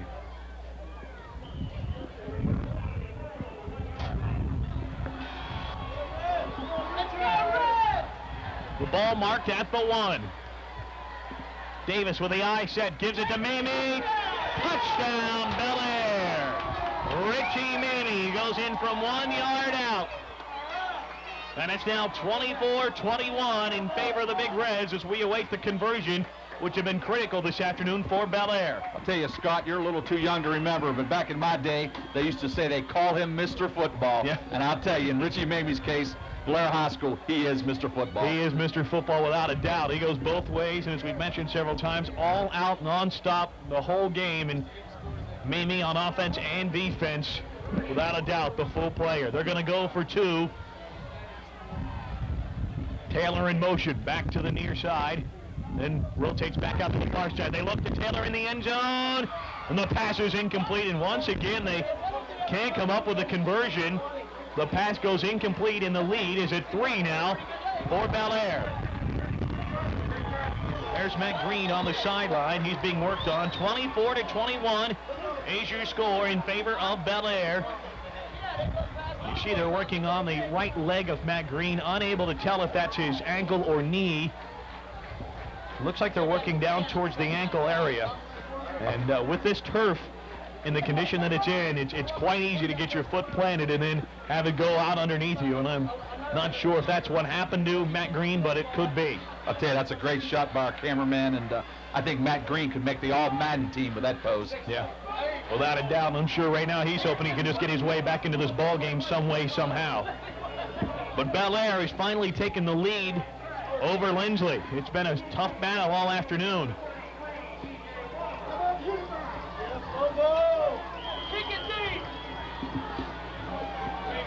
So Balmer will line it up and kick it back off again. Wobbly kick. It'll come down to Pratt. Pratt has a hole up the middle. And he gets up across the 40 and up to about the 44-yard line. So good field position once again for Linsly. Chad Pratt on the return that time, replacing Green back deep to take the kick return. I'll tell you, football's supposed to be a fun game, and that's the one nice thing about the rain. I think these kids are having a world of fun down there, and it's just an exciting day for a football game. So it'll be first down and 10 now for the Cadets on their own 44-yard line. They now trail by 3. This is something that has not happened to them this afternoon. They have had the lead throughout. And we have a whistle blown, and player without his chin strap buckled, so they'll have to stop play to get it snapped up. That might be Mamie.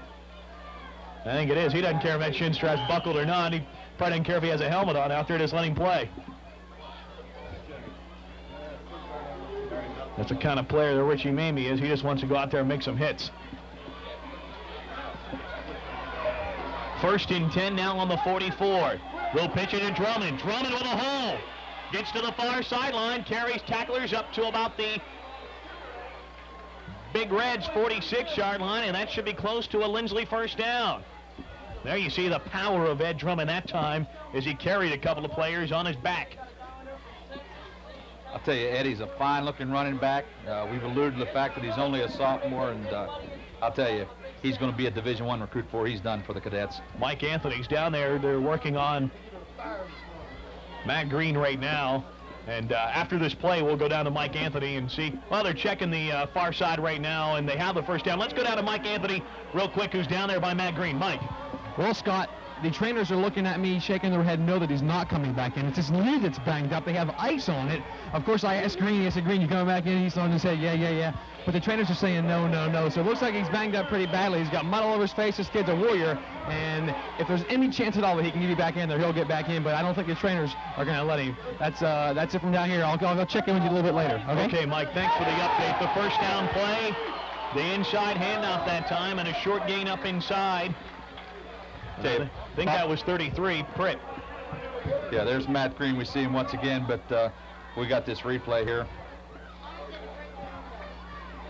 And there is Matt Green. Okay, that's very unfortunate. Matt's too bad for the Cadets because he is, obviously, we mentioned, he's their all-go player. Busy changing footballs right now. Trying to get a dry one in there. Can the officials keep it? Yeah. The official doesn't drop it. I'll tell you, they got a tough job today, too. They're all muddy just like the players. The inside handoff. That's Drummond. Drummond again. Fumble! And Bellaire has it. And Drummond that time trying to gain some more positive yardage. And as he was stretched out, I think he took a hit to the gut, and the ball just came popping out. Yeah, there was a nice hit on that play. I'm not sure I had the correct number, but if I had to guess, 35, Richie Mamie. Here it is on the replay. Drummond's running the football. Nice stick on the play. Richie Mamie's in the area anytime the football is being run. As we talked about, the turnover factor. Big turnover here. Bellaire back in business near midfield. Turnovers now 2-1 in favor of Linsly here in the second half. One pass interception, now a fumble.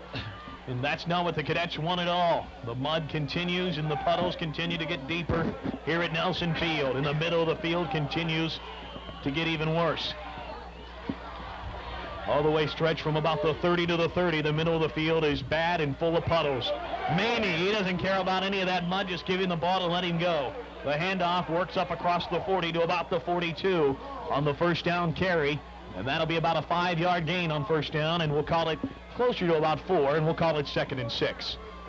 The Linsly defense needs to respond right here, Scott. They need to come up with a stop, and because I'll tell you, Bellaire just has not been slowed down all day despite the adverse weather conditions. They've shot themselves in the foot a couple times, but Linsly needs to come up with a stop here. Another Linsly player forced to come out of the action now. That's number 75, Dave Hall. As he comes to the near sideline, I think he just has some mud in his eyes. I think that's the problem. They're working on his eyes right now on the near sideline. I think he just got some mud in the old eyes that time. Out there working the trenches for the Cadet defense. 2nd down and 6. The handoff to Mamie. He tries to stretch forward around the far side. A gain of maybe 2 or closer to only about 1. It's still going to be 3rd down and about 4. Closer to 5 now. They're moving back a yard. It's going to be 3rd and 5. Yeah, as someone just mentioned here, Bellaire will put the ball in the air. It's 3rd and short, but Jose hasn't thrown the ball for a couple downs. Let's expect a pass here. So it's 3rd down and a long 4, close to 5. 2 wideouts split to the near side. Split backfield. Linsly jump. I think they just gave Bellaire the 1st down. Right now, this second half, Linsly making all kind of mistakes. Both mental and physical. Fumbles, interceptions, and now penalties. Jumping off sides, but Jose Davis probably out there with that strong count, forcing it on the first signal and then having it go on the second, and Linsly jumped just a little early. Yeah, Jose's an experienced signal caller. He's a 3-year starter, and I'm sure he upped his cadence a little bit there and drew the Linsly defenders. Shall they get the 1st down via the offside that time by the Cadets? They're on their own 49. Jose grabbed by the shoulder pad and pulled down by Chad Pratz. Pratz just grabbed onto the left part of the jersey that time of Jose and would not let go. And the official throws a penalty flag in there, or was that just to mark where he was down? It's going to be a penalty. Yeah, illegal use of the hands against Bellaire. Here's the replay, and you see that Pratz just said, "You're not going anywhere, Jose." And we have illegal use of the hands, probably a legal hand to the face or something like that against Bellaire. Maybe one of the inside linemen trying to keep the pressure off of Davis. Yeah, I think one of the linemen sensed that Jose was under heavy pressure. He made an attempt to hold off the Linsly player, and the referee, Dick Millard, threw the penalty flag into the foul. Is that a big penalty or what? 15-yard penalty. And it's 1st down and about 25. So a big penalty that time against Bellaire. They move themselves deep into their own territory. Fumble by Davis. Goes back and picks it up. Now throws it downfield. Looking for Timberlake, but the pass is incomplete and goes out of bounds. I'll tell you what, Scott, I can't say enough about Jose Davis. What a cool, poised competitor. That's a play, could have been about an 8 or 9 yard loss. Not only did Jose pick the ball up, he tried to turn it into a very positive play. So just the mark of a senior veteran signal caller, and just a great job by Jose even to get that pass off. So the incompletion brings up 2nd down and 25. So on 2nd and long, Davis again. This time the handoff. That goes to Mamie. He breaks a tackle. Still breaking tackles. Gets up to about the original line of scrimmage, which was the 49. So he picks up all the 15 yards that they lost on the penalty. And it'll be 3rd down and 10. We just witnessed what makes Bellaire so explosive. Just that 2 dimensions. They can pass, they can run, Scott. And, once you start keying the receivers, as we see here on the replay, Mamie's just very dangerous with the break football. Tackles. Just breaking tackles left and right, carrying people, and how many times can we mention it? Mamie, the all-out player. The pass nearly caught and nearly picked off. Tell you, Wow. Scott, I think that was number 87, Chad Adams, in the jersey switch there. I don't see an 87 on the program, but I would expect that's a DB, so that's probably Chad. He was 86 in the first half, but 87 here with the change of the uniforms. Both teams have made some changes jersey-wise at halftime. Linsly stuck with the white jerseys, while Bellaire went from their red uniforms to their black jerseys. 57 seconds left on the incompletion. They'll bring up 4th and long. High snap, but the punt is away and caught by Drummond, but then he loses the football. Who has it? Let's wait and see for the call, and they say... Who has it? Still wait. There we go. Linsly football. Wow. Yeah, that could have been a big break. Took a while for a huge play. Took a while for the officials to unpile, but number 41, Eddie Drummond, did appear to come up with a football. And we've seen that a couple of times, and you almost start to wonder, should you just on a punt just get away from it? I'll tell you, that's... should you just say clear it out and don't worry about it, let it, wherever it's down, it's down? Yeah, it's tough to make a decision today. Obviously, you want to make some plays, and Eddie Drummond is a big-time player, so he wants to catch a football. He wants to take it all the way, but yeah, there's some real tough decisions to be made out there today, and it looks like the officials are huddling here. They're toppling over right now. Maybe there's going to be a change. Or maybe there might have been a penalty thrown late for maybe something inside, but I don't know. The officials are having a conference right now. Yeah, I don't see a flag on the field, Scott, so apparently there was something about that kick return, and they're huddled with 5 guys there, so let's see what their decision is. Maybe one official disagrees with the call, and maybe he's trying to make a change. Here's some of the As we mentioned earlier, the footing, tough. Mud all over the place, but if you've ever been a football player or ever had a chance to play any type of football, I think some days you live to play in this kind of atmosphere and this kind of field, and this is what you love to see. On the sidelines, something noticeably taking place. Matt Green is being carried by 2 players on the sideline, and they are carrying him towards the south end of the field. Yeah. I don't know if there's a training station down that way, or maybe they may be taking him away. I don't want to speculate. Yeah, I think they're taking Matt to the locker room, and that's probably the last, unfortunately, we're going to see of that outstanding football player today. There goes Matt Green. Good job by our camera people once again to be right on top of things. And there you see him, Matt Green being carried off the field. And what are we going to see here? Don't tell me this is the old do-over. We used to have that in street ball when I played up in Warwood back on the old streets back there on Richland Avenue. Somebody said I had it and the other team said we had it, and they said, okay, do-over. How about it, Tom? You give me your I'll tell you what, I'm kind of mystified here myself. The referee hasn't given any signals. I think if you're either coach, you're upset with this. Yeah, I'm not sure. Like I said, we haven't seen a penalty flag, and I wish the referee would give us some indication here, but this is real tough for us to sort out. The officials are facing the opposite side of the field from which we, as you can see on your screen. The referee, of course, in the white cap, he is facing the far sideline, and that's where Coach Magistro is. And right now they're explaining to Coach Magistro, and I think Coach Depew on the near sideline, he'd probably like an explanation too, because his team should have the ball 1st and 10 right now, at least according to the call the officials made. Yeah, I'm not real sure that I've ever seen this play before, but well, I guess this would be the old do-over. Maybe Mike Anthony can get a clarification for us down on the sideline. Snap, punt, and Linsly's going to hate it. They're going to call it running into the kicker. Linsly does stay away from the ball, and boy, I don't know. Yeah, this is tough. Yeah, that was a real tough one. I think the Bellaire fans who just a moment ago were complaining about the previous call, they're going to be happy with this one. That's going to be a automatic first down for the Big Reds. If you're Coach Depew, you're wondering right now what in the world is going on. Yeah, Terry. I mean, and he is very restrained on the near. He has not shown one bit of anger or anything. And like I said, apparently the previous call has been explained to Coach Depew and Coach Magistro. But we have no explanation, so. Yeah, unfortunately, up here in the press box, we know nothing about it. Maybe Mike Anthony down on the sideline can give us a little insight. Mike, have you heard the penalty prior to that, they said it was an inadvertent whistle, and you're right, Scott, the old do-over. So they kicked it over, and the Linsly folks weren't too happy with that. Going back to the injury for Green, he is done. He won't return today. Coach Navola told me that. His knee is banged up. He won't return today. Back to you guys. All right, so 1st and 10, they give it to Mamie. He breaks a tackle. Rich Mamie still busting up the middle of the field. It's down to about the 15-yard line. The Linsly Cadets are forced with a tough situation right now. They need to stop. There's 24 seconds still left to play in the 3rd quarter. Here's your replay. There you see Mamie. How many times can we keep mentioning it? This kid just runs like crazy when he has the football, puts hits like crazy when he's on defense, and plays all out.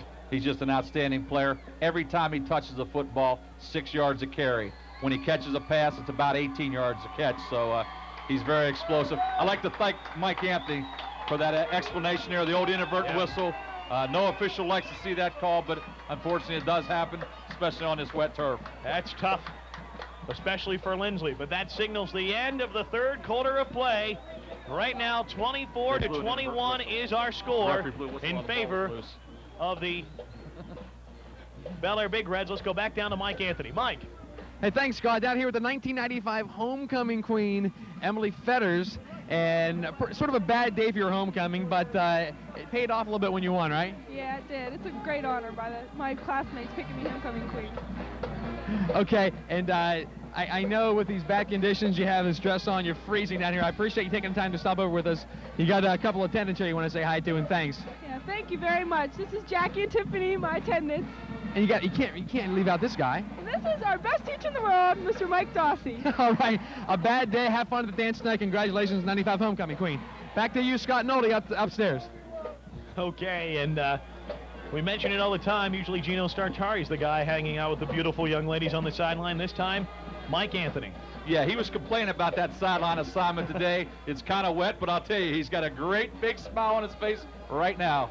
All right, 24-21 is our score. Let's go ahead and take a break. Back with more right after this on the News Channel 7 Game of the Week.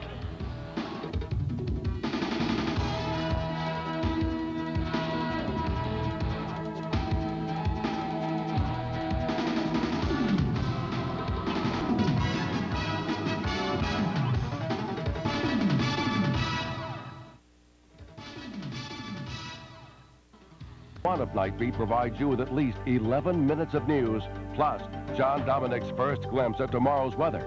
And remember, John Dominic has AccuWeather exclusively to back up. Welcome back, everybody. Nelson Field in Bellaire. Fourth quarter underway. Bellaire moving the ball. Faced with a second down situation. Second down and 9 for the Big Reds. Ball on the 15 of Linsly. Davis has an opening up the middle. Jose tucks it and runs, gets inside the 10 and down to about the 4-yard line where he stops. So Jose picks up what should be enough yardage for the first down. I'll tell you, Bellaire is a defensive coordinator's nightmare. There's just no way to defend him. They throw out 4 receivers on the pass play. They have 2 backs out of the backfield that can also catch the football. And last but not least, Jose Davis can run the football. Just an impossible type team to defend. So Bellaire already leading by 3 at 24-21. Moving the ball deep now inside Linsly territory. Jose Davis at quarterback. Davis. Inside handoff. Looked like that was Mamie that time. Couldn't really pick up the number on the carry. May have been Roth. We'll wait for him to come up off the pile. And that was Mamie on the carry. So they're moving it in tight now, and really, Bellaire, they just want to hold on to the football and put it into the end zone. It's going to be a big advantage if they can get this ball in the end zone. It'll put them up 2 scores, and there's only about 10:35 on the clock. So, handoff, Mamie, and he's still shy of the end zone. Gets down to maybe about the 1. So it'll be 3rd and goal from the 1-yard line. The interior line of Linsly did a nice job there. Number 56, Eric Mejia, helped on the stop. That Linsly defense trying to tighten up inside. They want to keep Bellaire out of the end zone. They only trail by 3, but Big Reds knocking on the door right now. 3rd and goal from the 1. They'll try to widen things out, sending Timberlake to the far side, Taylor to the near side. Handoff. And touchdown, Rich Mamie. Mamie goes in from 1 yard out. And with a touchdown, it's now 30-21 in favor of Bellaire. Tell you, that's a big score, Scott, and we can see it here on the replay. Just straight head-on blocking, nothing but power football, Big Red style. Mamie gets into the end zone. Mamie gets that ball across the goal line, and it's now 30-21, and we'll await the conversion. They're going to elect to go for 2 again. They have not completed a conversion yet today. Davis is just going to try and run it in, and yes, he gets across the goal line. Jose Davis dropped back to pass that time, then just tucked it under and went straight up the gut for the 2-point conversion. And so the lead is now 11 at 32-21 in favor of the Bellaire Big Reds. Tell you, Scott, this game's a long way from being over. Linsly has the explosive Eddie Drummond, but I think there was a collective sigh of relief from the Bellaire sideline. That touchdown gave him a little bit of breathing room. So they lead by 11 now, and they've got to be happy so far with their efforts here in the second half of play. That'll put them out on top, down by 11 points. The Cadets have had nothing but bad luck so far here in the second half. A pass interception, a fumble, the punt that was rolled an inadvertent whistle that ended up turning into this touchdown here by Bellaire. And then, of course, the loss of all-purpose man Matt Green with a bad knee. So Linsly, that 3rd quarter, they just want to put it behind him and try and turn things around here in the 4th quarter. Yeah, early in this football game, the breaks all seem to be going Linsly's way. But here in the end of the 3rd quarter and early in the 4th, Bellaire seems to have been getting the lucky bounces. P.J. Bomber will kick it once again now. And the Cadets will drop Prats and Drummond back deep to receive it. 9:54 still left to go. Ball that just flutters in the water and then is picked up by Prats. Prats tries the middle of the field and gets up to about the 39-yard line before he skids down in a mud puddle and is stopped. Yeah. That middle of the field, right in the area where Linsly is going to be working, is, in one word to say, horrible. Yes, it is. The Linsly offense has been a little bit short-circuited here in the third quarter. Of course, they had 2 unfortunate turnovers. Jelani Galloway needs to get the offense back in gear, and they need a long drive here. See what Linsly can do here. Trailing by 11. Galloway brings his team back up to the line of scrimmage, and we have another whistle blowing play dead. Now they wind the clock.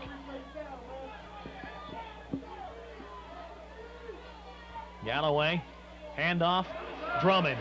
Drummond trying the near side, gets across the 45 and up to about the 46. Ed Drummond, he just keeps on coming, folks. This kid, as we mentioned, only a sophomore and a very talented athlete. He's shown us his speed early on here today, and he has also at times shown us his power. And right now, I think Ed Drummond's the horse that they're going to try to ride to get him back into the end zone. Yeah, without Matt Green in there, he's more or less their power back, their up-the-middle yardage type guy. Eddie's going to be called on a little bit more to carry the mail up the middle. Second down now at about 4. They'll give the inside handoff this time, and that goes to number 34, Jay Goodman. And so Goodman picks up a few yards inside, and that's his first carry of the afternoon. He comes in, of course, in replace, I would believe, of Matt Green, who has since exited with a bum knee. There you see number 34. Back in at the game now for his first carry of the afternoon, Goodman. Linsly, though, faced with a 3rd and 2 situation on their own 47. They need to pick it up. They want to keep this drive alive. 8:21 left to go, and the penalty flags come flying. And did Bellaire have somebody lined up in the neutral zone? No, I think quite the opposite. I think the left hand for Linsly was lined up in the neutral zone. I see the referee pointing at the left end. It's going to back Linsly up, and that's a real tough penalty. That takes it from a 3rd and short situation out to a 3rd and 7 now. Yeah, that's Linsly in this second half has done nothing but just really shoot themselves in the foot. Yeah, penalties are always a big factor, and that's just one there. The ball wasn't even snapped. Just an unfortunate penalty, but just a case of the young man lined up in the neutral zone. So it's now 3rd down and 7. Clock turning, 8 minutes left to go. Linsly with a long 3rd down play here. They'll fake the handoff to Drummond. Galloway throwing, intended for Chad Prats that time. The pass is broken up. I'll tell you, there was 2 guys involved in that play. The ever-present Richie Mamie and number 3 cornerback Derek Sokor. Tough play for Linsly as the pass falls incomplete. They're going to be forced to punt. And so the Cadets, already trailing by 11, will have to give the ball back with 7:51 left to play. Also on this portion of the game, you look for a good snap. Snap is fumbled, but the kick is away. And once the punter, of course, fumbles the football, you're allowed to go ahead and put a lick on him, which Bellaire did. Linsly was just lucky enough to get the ball away. Wyckoff did an excellent job to just get the kick away that time, all the way down to the 39 of Bellaire. And here's the replay. Yeah, we see it here on the replay. C.W. Wyckoff muffed the ball, did a nice job to pick it up, get any kind of kickoff. Dusty Kinder did touch him, of course, as you mentioned, too. That is permissible under the rules once he muffs the ball. So Bellaire will come back out on offense, and I think Coach Magistro would like to be able to grind it downfield, run a good portion of the clock off, and stick it in once again here and put the Cadets out of the ball game. 7.5 minutes still left to play. Davis, the handoff. That's Mamie. A huge hole. He gets across midfield and down to the Linsly 49, and that'll be enough yardage for the first down. They'll move the sticks. Yeah, I think Bellaire would like to have a nice little time-sustaining drive here. They're right at midfield. 7 minutes and 19 seconds. If they can run a couple minutes off the clock here, the Big Reds are in business. Mamie keeps on running like that. They won't run any time off the clock. Yeah, let's go down to Mike Anthony, who's on the sideline. Mike. That's right, Tom. Bellaire with the lead now, and the clock in their favor will probably keep it on the ground to run that clock out. The field is, I'm telling you right now, in very bad shape because of the game all day today. In the middle of the field is a mess, but I'm sure Bellaire's just going to keep it on the ground. Back to you guys. Okay, Mike, first down and 10. The handoff again. That's Bobby Roth. Roth will gain about 2 or 3 that time on the inside carry. It's going to be second down and about 7 for Bellaire, and that's the kind of play I think that Bellaire wants to be able to run those handoffs inside the tackles and gain about 3 or 4 yards each carry and let that clock just wind. It's down to 6:35 left to play. Second down and 7 now for the Big Reds on the Linsly 47. Taylor split to the near side, and Timberlake split to the far side. Mamie and Roth in the backfield, and that's Mamie again. Mamie, another hole, looking for a block. He gets it by Timberlake, then he busts it down to about the 25-yard line. So another big gainer that time from Richie Mamie, carrying it all the way actually inside the 25. They're going to give him the 23. I'll tell you, that was a huge play. It was second down and 7. If Linsly could have stuffed him, that would have set up an interesting third down play call, but Richie Mamie takes the game into his own hands, and I'd say Bellaire now should be content just to keep the ball on the ground. Clock stops until they get the change set. Now it's rolling again. 6 minutes left to play. Bellaire comes up to the line of scrimmage. Allen to the far side. Taylor to the near side. Roth has a huge hole in the middle and just goes for big yardage once again, and I think that Bellaire offensive line is starting to pay its dues here. Tom, you mentioned you thought Bellaire had the strength across the offensive line, and right now they're opening up some huge holes. Yeah, they got the big guards, Weber and Myers. They're 3-year letterman, 3-year starters, and Vingia, Matt Adams, the center, Brian Sechrist, the left tackle. They all do an outstanding job. We've called Richie Mamie's name a lot with the football. Bobby Roth does a nice job running the football, too. He actually averages about 6.5 yards, which is slightly ahead of Richie Mamie, but 2 outstanding ball carriers, and this is what makes the Big Reds so tough to defend. Timeout on the field right now. I think there was an equipment problem, and now they wind the clock back. 5:29 left to play here in the fourth quarter. 32-21 is our score. Bellaire threatening once again. Davis, the handoff to Mamie, who's going to score. Richie Mamie goes in from about 10 yards out. Now that, I think, should be the final nail in the old coffin, if you will, for the Linsly Cadets this afternoon. 38-21 our score right now as we await the 2-point conversion. And yes, those wet Bellaire fans are happy right now. I'll tell you what, Bellaire just keeps coming at you. They're very aggressive on offense, quite unusual. I'll tell you, they just attack the defense, and they're a fun team to watch, and there's still a lot of season left to go, but I'd say they got this one well in hand. And they're already about scored now. Linsly 20-0 so far here in the second half as they're going to go for 2 again. Davis drops back, looking to the end zone, and the pass is incomplete. Pass falls incomplete once again, and so Bellaire will now hold on to a 17-point lead at 38-21 with 5 minutes and 13 seconds left to go. Let's take a break. Back with more of the fourth quarter right after this. You're watching the News Channel 7 Game of the Week.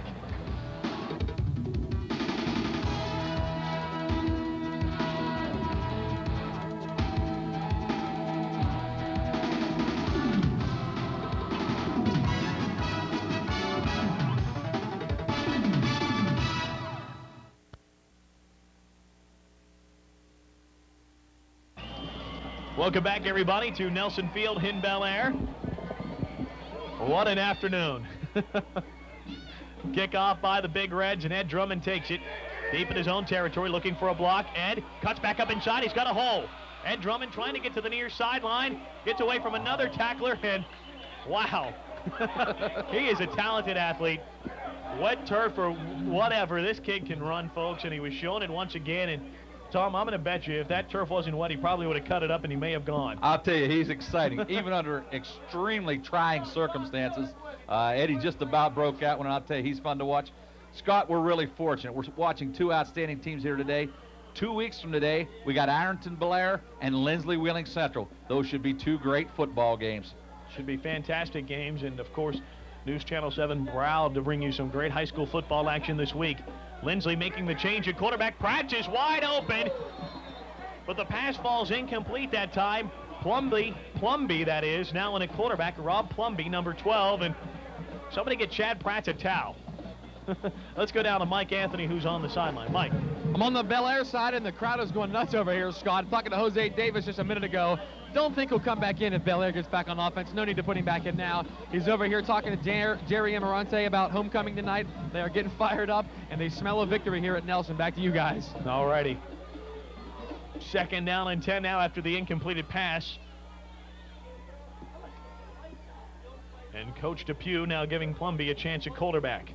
The handoff, that's Drummond, and Drummond a couple of yards inside, a couple of tough yards, maybe a gain of 2 or 3 that time on the inside carry. Should be 3rd down and long. Call it 3rd and about 7. I'll tell you, this is going to be a big win for Bellaire today, Scott, but they got the work cut out for them the rest of the way. Next week, the Brook Bruins loom big on the schedule. The following week, Ironton, and then at the end of the season, big rival Martins Ferry. I had a chance to see them last night, and I'll tell you, they're back on track, and Dave Bruni's doing a nice job with that program this year. Nate Jackson, another one of the talented quarterbacks from the Ohio Valley, of course, who runs the offense up in Ferry. The inside handoff. The nice carry that time. Looks like that's number 33, is it? It is Pritt. I'll tell you, no, that's number 35, so I'm going to guess that's Pritt.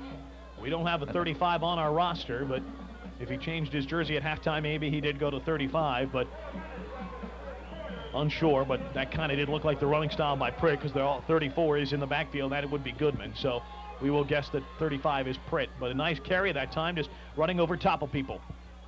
That's Goodman in motion to the far side. They'll give the handoff again to Pritt.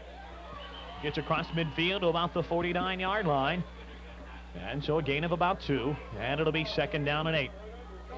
I'll tell you, you mentioned Nate Jackson. Last night I was fortunate enough to watch the blitz, and you and Gino had some highlights, and I'll tell you, what a run by Jackson last night. Tiptoed down the sideline. Tight, yeah, so tight rope the near sideline, and a great job once again by our camera people, too, on Friday nights.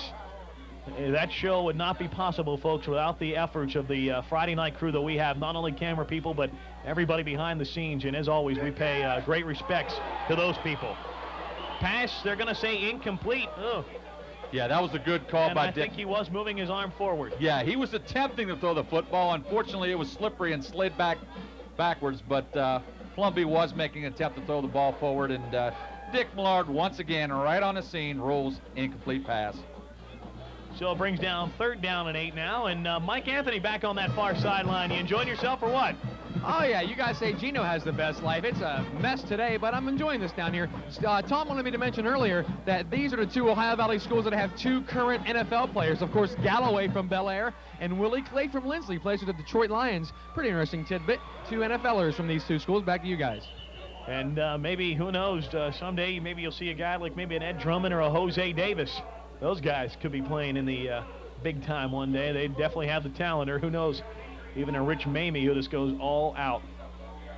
And Willie Clay, used to call him Big Play Willie Clay, and had a great high school career, good college career also, of course, down at Georgia Tech. And now playing for the Detroit Lions, as you mentioned, Mike, and of course Joey Galloway in his rookie season with the Seattle Seahawks, the #1 draft choice, and this makes you realize what kind of valley this really is and the kind of talent that comes out of this area when you have guys drafted from your own area, #1 in the NFL draft like a Joey Galloway. I'll tell you, I had a chance last week, caught a little bit of that game on satellite out at TJ's, and Joey Galloway made an outstanding catch, and he's always been fun to watch, and I think he's going to have an outstanding pro career. 4th down now for the Cadets, 4th and 1. The handoff, little stutter step. That's Pritt. He'll have enough yardage up to the 40-yard line before he is stopped, but they'll move the change after the inside carry by Pritt. Pritt, another one of the backs they have in the backfield. He also does a very nice job carrying the football, and did a nice job that time, picking up enough yardage to move the chains. Clock continues to turn. We're down to 2:35 left to play here this afternoon from Nelson Field.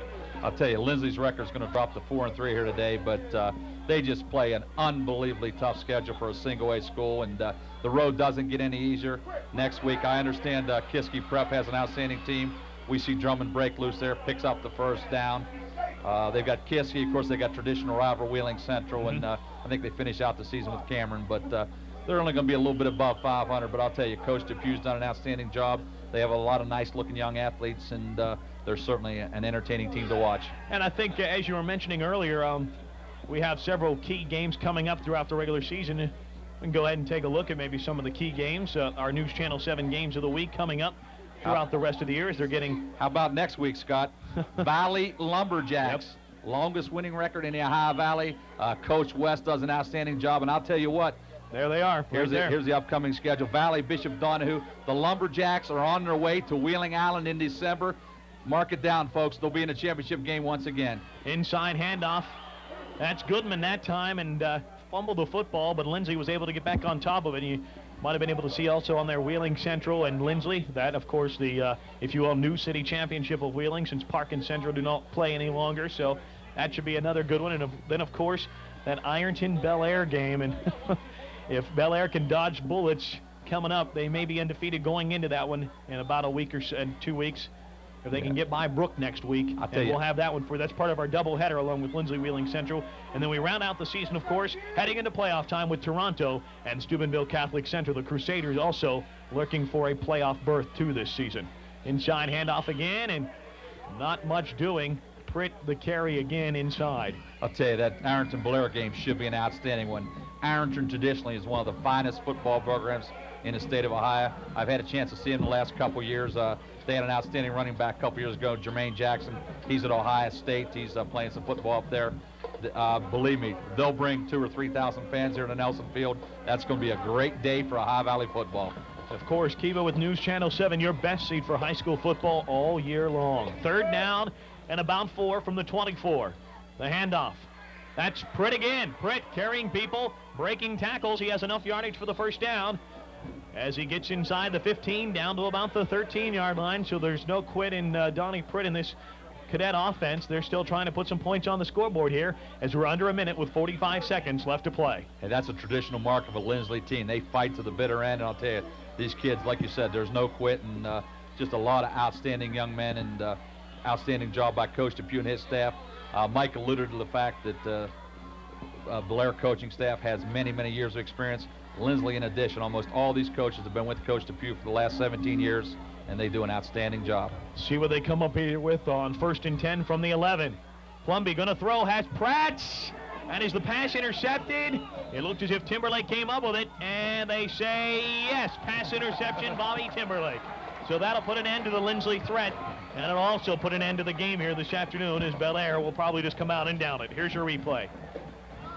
Plumby looked like the ball may have slipped again out of his hand. That time, of course, the ball soaked and was going to Pratt, but his pass just a little bit too far behind Pratt. Chad tried to make an adjustment on the football, but there was Timberlake to come up with the interception, and Bellaire will just have to come out and down it once. Not even have to down it. The clock will just start to run, and that's going to be it.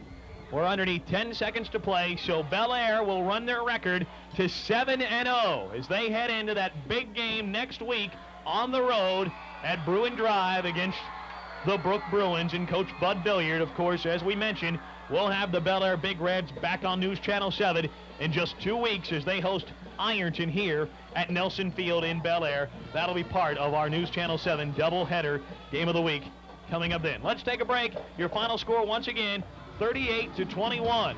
You've been watching the News Channel 7 game of the week.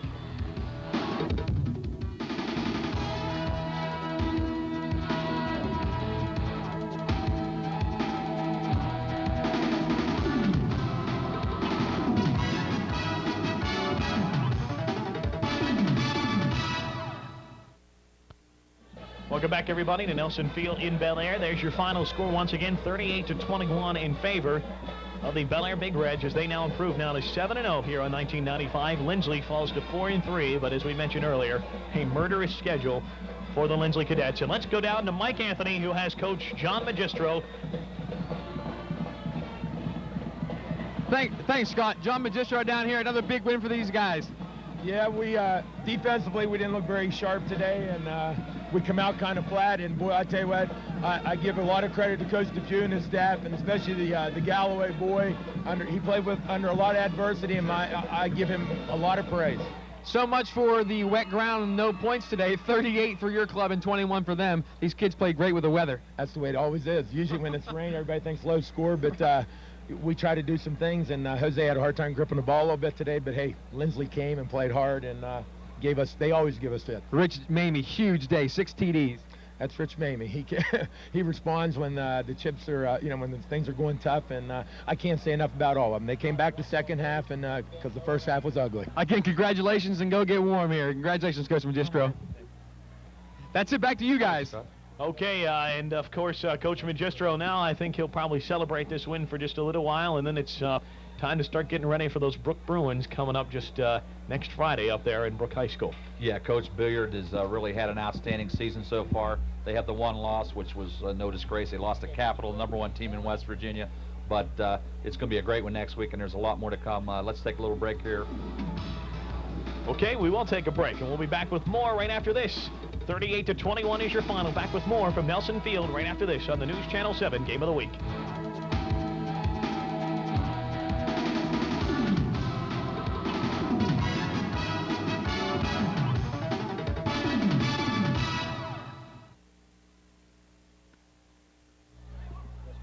And welcome back, everybody, to Nelson Field in Bellaire. Once again, your final score, 38-21 in favor of the Bellaire Big Reds, as they now improve to 7-0 on the season here in 1995. And we've had a chance a couple of times so far this season to have Bellaire on our Game of the Week, and we'll have another opportunity later up in the season.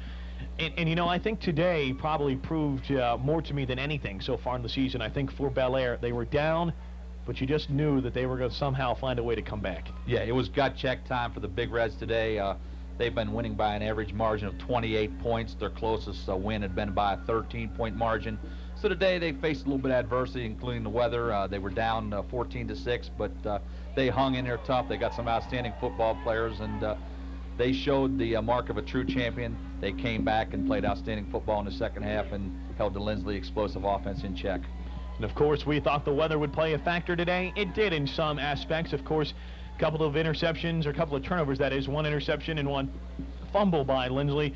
And the third quarter really hurt the Cadets, as Bellaire was able to outscore them 20-0 in the second half after trailing 21-18 after the first half of play. So really, after the first half, you really saw Bellaire's dominance just take over the Linsly Cadets.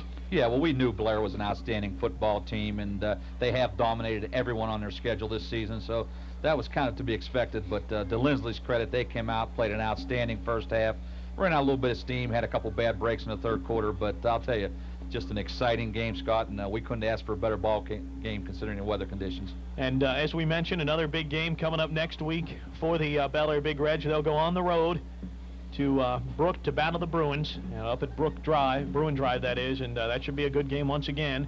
Brook, of course, as you mentioned, another big win Friday night over the Wheeling Park Patriots at Wheeling Island Stadium. The Bruins just keep on eating up the park now, 21-1 lifetime against the Patriots. That includes regular and postseason play, and Park just can't find a way for some reason to beat Brook, but the Bruins just always seem to knock it up another notch whenever they play Park, and I think Bud Billiard will be talking about that same kind of intensity when Bellaire comes knocking on the door next week. Yeah, we saw the Brook staff here scouting today, and I'll tell you, they have a young running back, Boyd. He looked outstanding last night, and I'll tell you, if you're a fan of high school football, that's the place you want to be next Friday night. It's just going to be a great football game. 2 outstanding football programs, probably the 2 premier programs of the last couple years, and if you're a fan of high school football, get there early. It'll be a great one. Let's go ahead and take, if we can, real quick, if we can bring this up, our upcoming games of the week here on News Channel 7. As we mentioned, next week we will have Valley and Bishop Donahue, and then, of course, the following week, Linsly and Wheeling Central again. That's part of a doubleheader along with the Ironton-Bellaire game, and then we close out the regular season with Toronto paying a visit to Steubenville Catholic Central. So still plenty of good action coming your way. Of course, as you mentioned, Valley looking to keep that unbeaten streak going next week. Yeah, I got a chance to chat with Mike Anthony a little bit this morning, and he tells me Valley will be in the state championship game. He had a chance to see them last night. He said they're big, they're tough, they're awesome, and we know Coach West does an outstanding job. So next week, Bishop Donahue is certainly going to have the work cut out for him. I'm sure Rick Blake will be reaching into his bag of tricks. He knows that Valley is one of the outstanding programs in the entire state of West Virginia. Well, folks, that should be a good one. We'll see if Valley can keep their unbeaten streak alive. Next week, they go for number 29 in a row in regular season play. But for today, Bellaire makes it 7 straight on the season as they improve to 7-0. Once again, your final score from Nelson Field, 38-21 in favor of the Big Reds. From Mike Anthony and Tom Bechtel, this is Scott Nolly saying so long from Nelson Field in Bellaire, and thank you for watching our News Channel 7 Game of the Week.